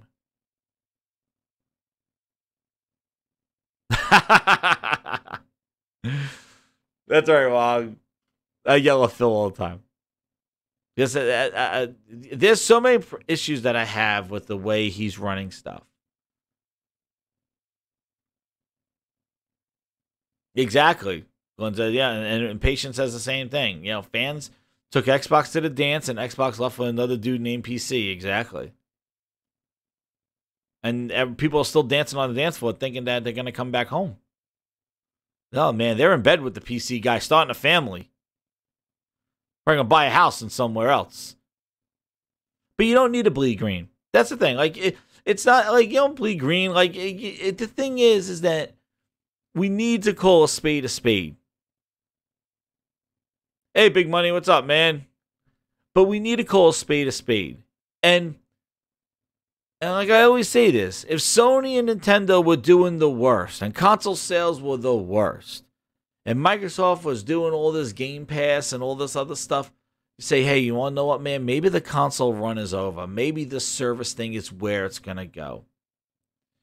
But when you have Sony selling the most consoles it has in a long, long time, 2 generations, PlayStation 2, and Nintendo leapfrogging the Xbox in not even half of its existence in 2 years, a dedicated Nintendo console, a console that technically is not known for getting third-party support, still is managing to almost outsell the Xbox One X globally. And that's the other issue. Xbox don't have an issue. Like, they don't have a stuff globally. But they are flourishing with the traditional console model. And the only one that is flustering, what's up, Jamal? How you doing, man? Is the company that is just not able to move those consoles and move those games. And don't see the economics in just putting a lot of money behind a big budget title and selling it because for some reason nobody's buying them. And I think it has to do with a lot of things. Poor marketing, not being very confident in their games, not knowing what to show and what the core audience wants to see. Like just like with the C3. 6 minutes of Gears? Who signed off on that? And Ferguson's like, oh, I'm happy with what we've shown. 6 minutes? You've been rehearsing E3 since January, and you said, I'm going to give Gears 5 6 minutes of stage time and over just about under a 2-hour presentation. Gears 5 is going to get 6 minutes. And what did Halo get? Halo got about the same thing, 5 minutes. That's your big holiday game, and you give it 6 minutes. And it wasn't like they showed a whole bunch of third-party games or showed a whole bunch of amazing new IPs and games from their own studios. No. They showed a bunch of indie and Game Pass fodder bullshit. That's what they did. and gave Gears 5 6 minutes. 6 minutes to nowhere. That's what they gave him.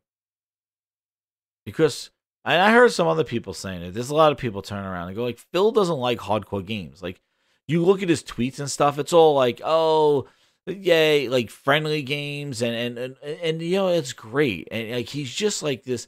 He's like Mr. Panda Pop. Oh, everybody should play Angry Birds. Angry Birds grows the market. Angry Bird, like, go work for Nintendo. Nintendo's doing more hardcore shit than Xbox. Like, he's turning Xbox into a Minecraft box. He wants it to be a kiddie machine that's playable everywhere. That's what it is. He wants the kid. He wants the... Minecraft screwed Xbox because they saw what Minecraft was and they realized, guys, what are we fighting for? Just buy games that are on other platforms, support them, keep the lights on, the kids will stick around, and that's it. And Minecraft jaded them because they saw Minecraft. But the thing is that I'm telling you right now, if Minecraft launched as a Windows 32 game made by Windows, Minecraft wouldn't even see the light of fucking day. Okay? Minecraft got where it was. It was an indie game, and it hit fire. Okay? Microsoft didn't do one iota to make Minecraft what it was. They just bought it when it was everywhere. That's all they did. And kept the lights on, bought the team lunch, and paid the electricity bill. If Steve Ballmer had Minecraft, if Satya Nadella had Minecraft, and they just made it for a PC game, that thing would have been, they would have canceled support. They would have said, guys, just do what you want to do. Just like they got rid of the Mixa team. Mixes has its own tab on Xbox. They get rid of the Mixa teams, like all the original content creators. They got rid of the Inside Xbox, some of those people. What happened? What happened? What happened? Mixa didn't compete with Twitch? What happened? What happened, Mixa? What happened, Microsoft? What? Got cold feet? What? Windows Phone scared you? Mixa's not competing with Twitch and YouTube? What? What happened? You got afraid? Big $1 trillion company? You scared? Can't compete? Now you're backing the fuck off? What happened? You trembling? You're gonna quit? You're gonna quit? What are you gonna do, Mixa? What happened? They don't have a cap. What happened with Microsoft Band, the watch? Oh, what happened? Fitbit beat you? Fitbit? You got afraid? You couldn't make it? Oh, you got afraid. What happened with Windows Phone? Nobody made apps for you. What happened? What happened? Big bad company got afraid again? Xbox One. Not selling that well globally. PlayStation over 2-1 sold you. The Nintendo Switch releases 3 years after you, and now's about to overcome you with 40 million consoles. Or get right where you are, where people think you are. And what are you going to do? You're fighting back? Or you're afraid?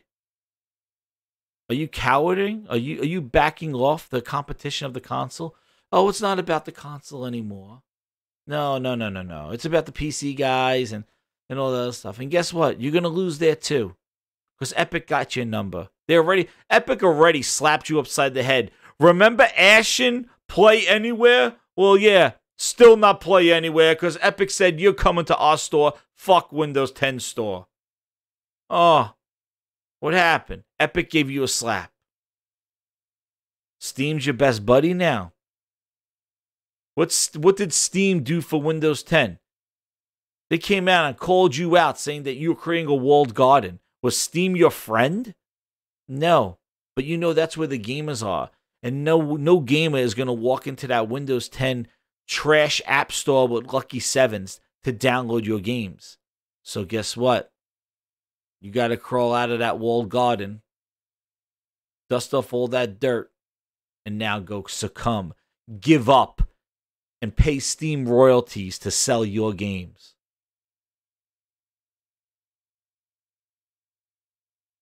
How is that, Microsoft?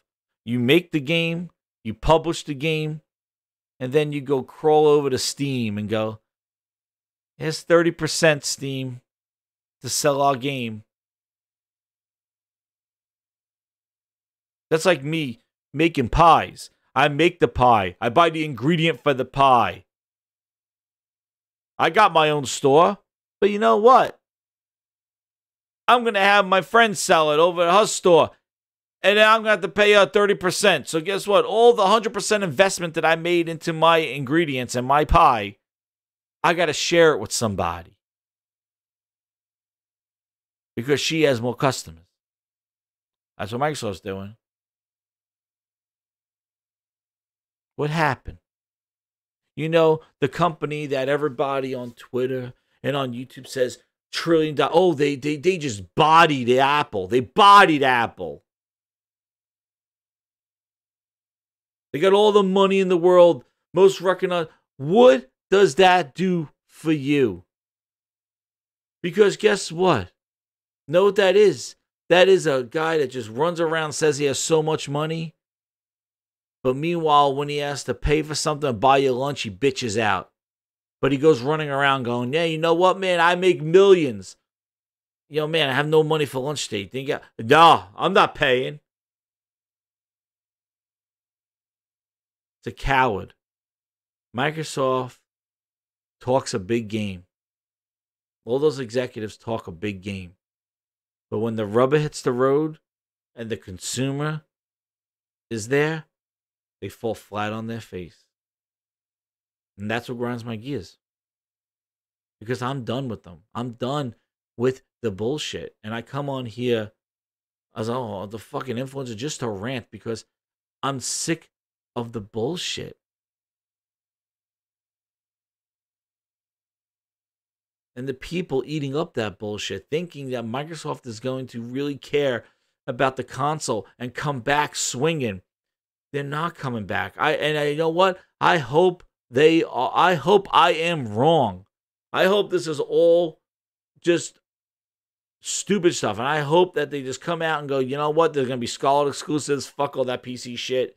You know, we're going to make games for the console specifically. Yeah, we'll make games for PC. We'll make games for mobile. But it's not going to hurt our console. That's all I'm saying. And if Sony and Nintendo do the same thing, then guess what? Then we all go to PC and then we call it a day. But thank you, Dukun. Thank you. I appreciate the support, guys. I just appreciate it. And that's why. That's why I continue to do this. Because I felt like it was just me and people like, hey, man, it's just you. You know, you're such a downer. You're negative and all this other stuff. I'm like, no, this really bothers me. They're double talking us. They're double speaking. I noticed because I'm going to tell you, I usually don't do names and stuff like that, but I'm going to tell you, when Xbox launched, there was nobody saying good news about Xbox, and I wanted to buy an Xbox One. So I listened to BGST and Zaire and all those guys, because they were the only one that was just talking about the console. I couldn't figure out what was lies, what was just negative press and stuff. And I followed the people, and I heard PlayStation 4 is an indie box, indie games. They don't have big blockbuster games. We got the AAA exclusives. We got the AAAs. And I'm like, that's right. We got the games. Xbox has the games. Yes, they messed up with the Kinect and Waving and all the other shit, but we got the games. Not $400 for an indie box. But I watched the whole, and I played in that thing for 5-6 years of Xbox, watching them change updates every month, saying we're sorry. not sorry, this, and that. And then eventually, all of a sudden, it became not about the games anymore. It was about everything. Oh, UWP is going to change it. Yo, there's some secret sauce with DirectX 12. It's going to make it 1080p, and we're going to get that power back. Oh, Phil changed the SDKs of Kinect. We're going to change the SDKs of Kinect and put more power in the box. That should fix the resolution. That UWP, oh, the secret sauce and all this stuff. Damage this and that. And oh, yo, this is gonna be the change. This is, hey, we're supporting VR. Oh, we're gonna support we're gonna do updates and all this other shit. And we're gonna do we're gonna do 4K upscaling with the S. What? Oh, forget about that. Now it's all about the X. The X is really 4K. Forget about the upscaling we said last year with the S. Guys, I watched people who said the same shit flip on a dime and go, oh, it's about them making money now, guys. What?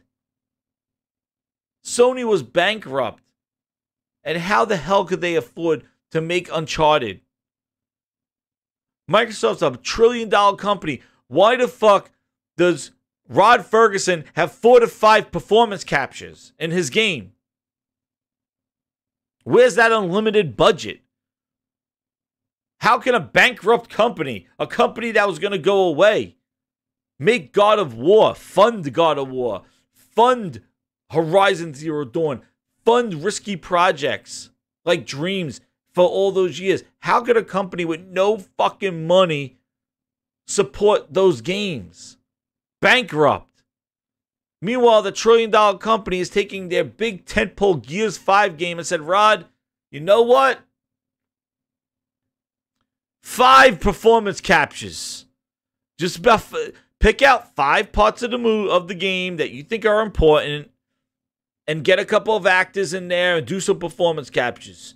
Just 5 of them now. Just 5. 4 or 5. And we'll show one at E3. You know? Sea of Thieves, you know what? Just start with a couple of missions. We'll see if people like it. If people stick around, maybe we'll put in a volcano. We'll put the Kraken. No, fuck that. No. Don't do it. No. Don't do that. What do you mean, no? We don't want the body to the Kraken. Just start with the sea dicks. Just start with the tentacles. And if the people like it, maybe we'll fund you to animate a body on the Kraken. But right now, we're only giving you enough money to do the sea dicks.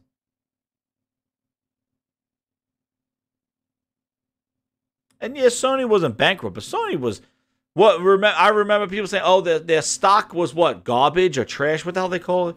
Their stock was trash or something like that."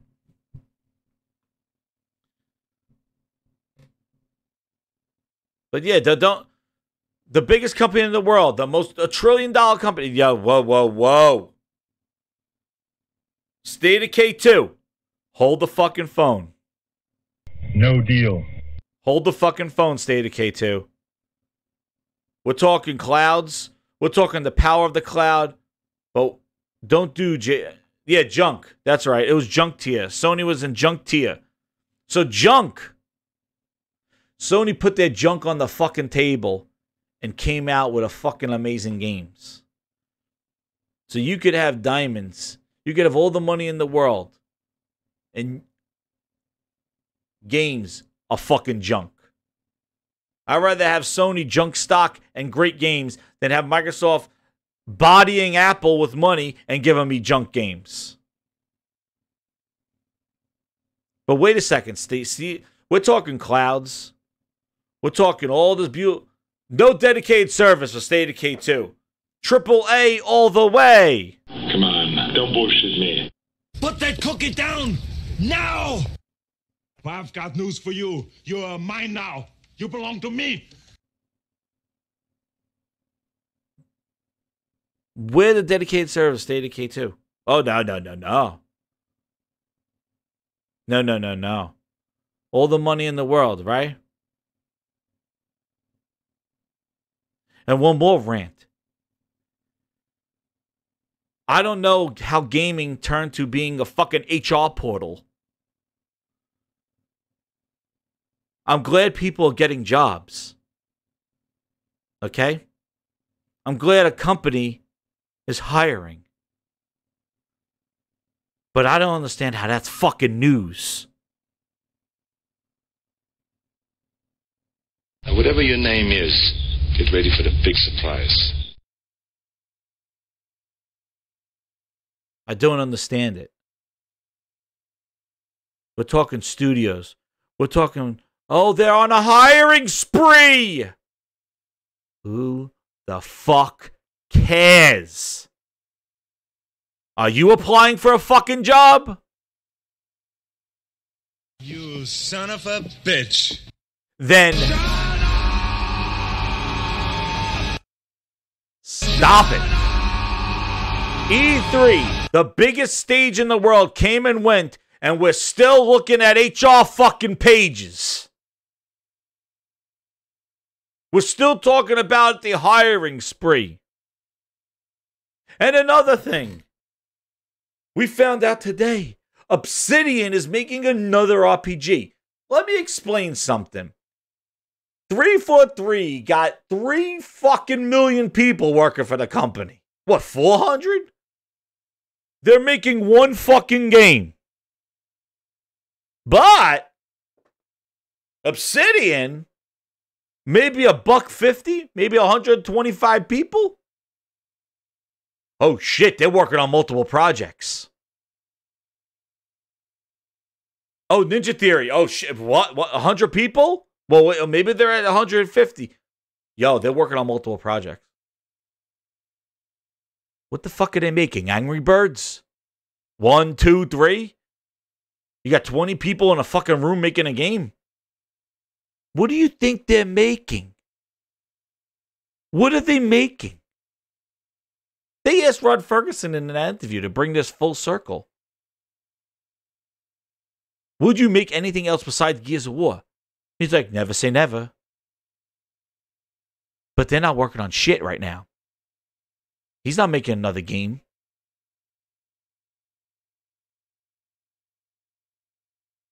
Millions. These huge studios. Turn 10. Oh, they're testing cards. They're testing cars. They're driving cars all over the fucking Lambos and all the other shit. They make one fucking game. They don't even make Forza Horizon. They just gave Playground Games the license to make it. They make one fucking game. Oh, but the studio that got 10 guys taking a shit, oh, they're working on multiple projects. Oh, these are passion projects. Come on, don't bullshit me. Put that cookie down now! We're really focusing first on what it means to play these games on your phone. So we thought about how can we get as many people playing on a phone as possible. Ain't nobody got time for that. Ain't nobody got time for that. What are they making? Ain't nobody got time for that. What are they making? They're making Game Pass fodder. They're making little A games. Little A. If you're getting triple A, they're triple little A. But just stop with it. This is not news. And stop with the power. Just stop. This has nothing to do about it. And talk about games. I'm playing Judgment right now. I'm still trying to finish Days Gone.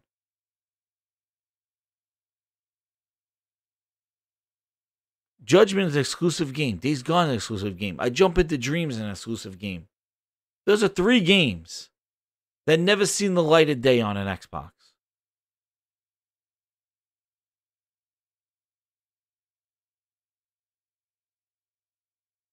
And Judgment, yeah, it's Yakuza, but it's an interesting take on Yakuza. It has investigation and trying to do clues and stuff like that. Like, it's not as, I'm finding it not as combat focused. But the thing is that it is a cool experience. And when Phil scours the world, What is he bringing back? Crossfire X? I scoured the world. We scoured the world for content for Game Pass. Game Pass is hurting them. And that's what this whole thing is. It's that Game Pass is a good deal, but Game Pass was an option. Remember when people were like, hey, don't be worried about Game Pass. It's just an option. It's the option right now. And the problem is that it has a cost to entry and not a lot of the third-party devs. And then when you see Ubisoft with a subscription, EA with a subscription, Square Enix wants to start a subscription. With those guys starting subscriptions, they're going to have no inclination to put their games in somebody else's subscription. So again, nobody else is playing Kumbaya. Nobody else is roasting marshmallows. You know? My ass hurts just watching this. Nobody's roasting marshmallows. Everybody's taking their content and keeping it close to their chest. Microsoft's the only one out there off roasting marshmallows. They're third party. And Phil's like, oh, what's third party?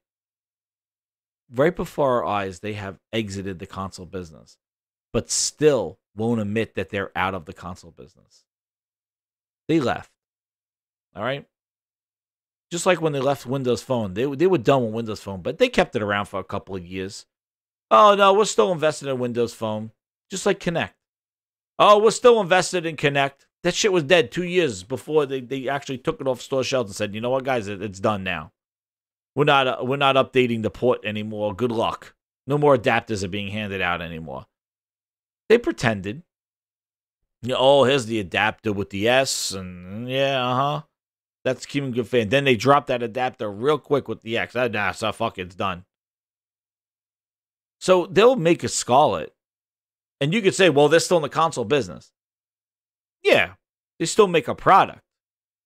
But mentally and business, if you want to talk business and the amount of money that they're making and all this other, they're out of the console business. That's not lucrative for them.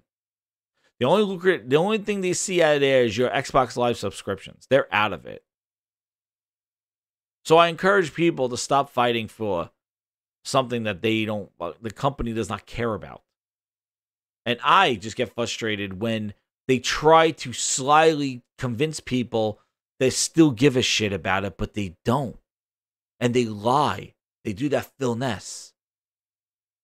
And that's what I voice about.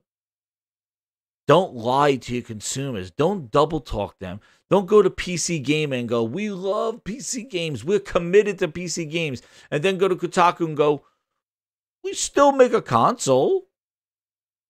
And then go to Business Insider and go, you know what? Consoles are not the business. It's about the services. And then go on Inside Xbox and go, oh, it's all about the fans. It's all about those Xbox fans. I can't wait to see them all. We're going to do another fan event. I love the fans.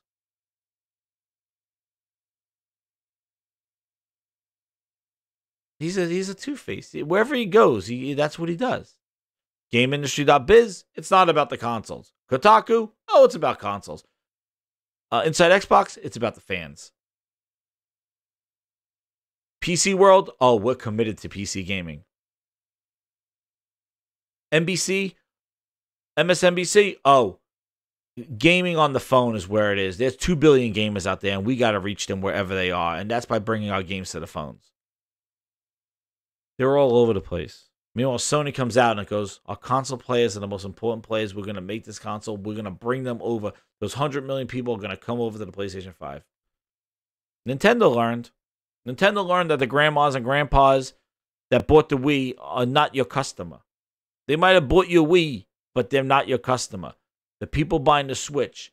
That's why Nintendo's bringing as much third-party content and their games to the system. And guess what, guys? You know that dirty word. That dirty word. Tomorrow. Well, actually now. A dirty word. You know that dirty word. Exclusive. Super Mario Maker comes out. Such a dirty word. Oh man, I'm going to get banned for that dirty word. Exclusive.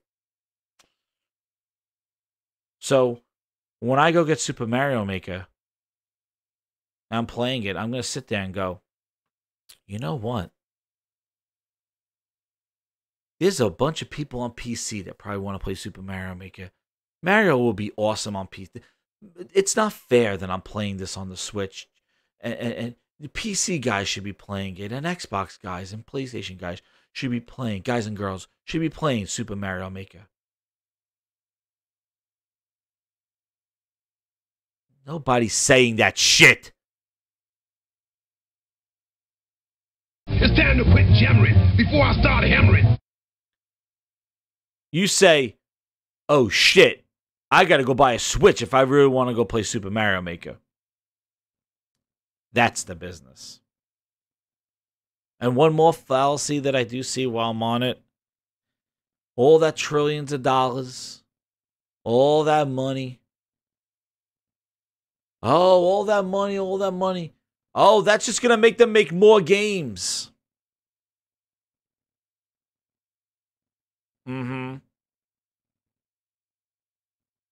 If you were signed up for a year of Game Pass again, how do you tell Microsoft what games you want in that service? How? They got you by the balls.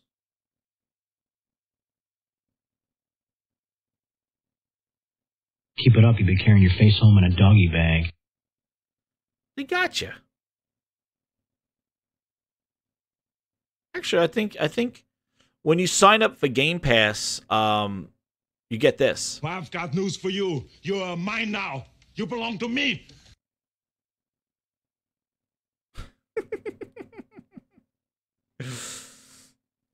Oh, I'm gonna buy Game Pass. I've got news for you. You're mine now. You belong to me.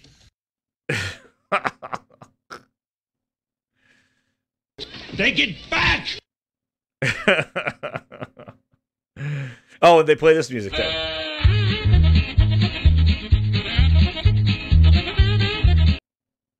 I'll spare you the outro.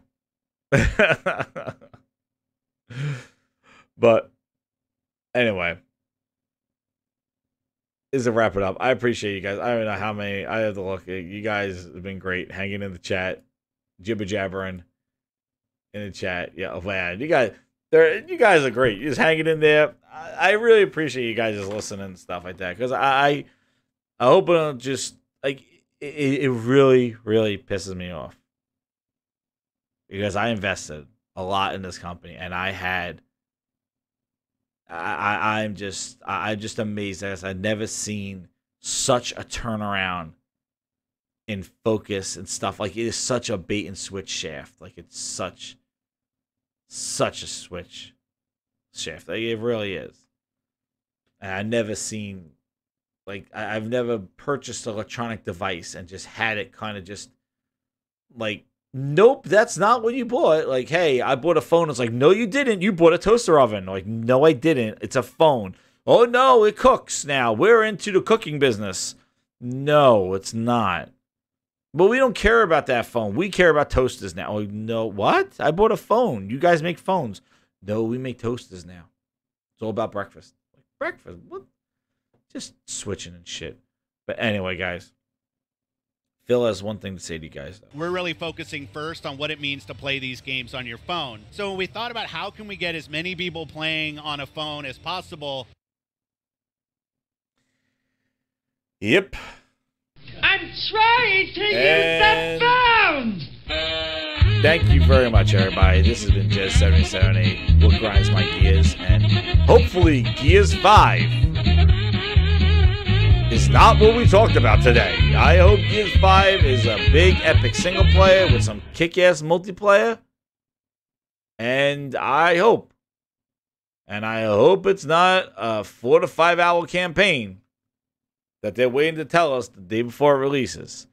And Gears Tactics is PC first, and you heard it here first. PC gamers are the most important gamers to Microsoft. Even though the player and where they play doesn't matter, the PC players need to have a game made just for them, because they're the premier customer. And with that, I want to thank everybody Again, this has been Jez7780. What grinds my gears? Like, share the video out. Chat in the bottom with grinders. Join my Discord with grinders over there and tell me what grinds your gears. I am out.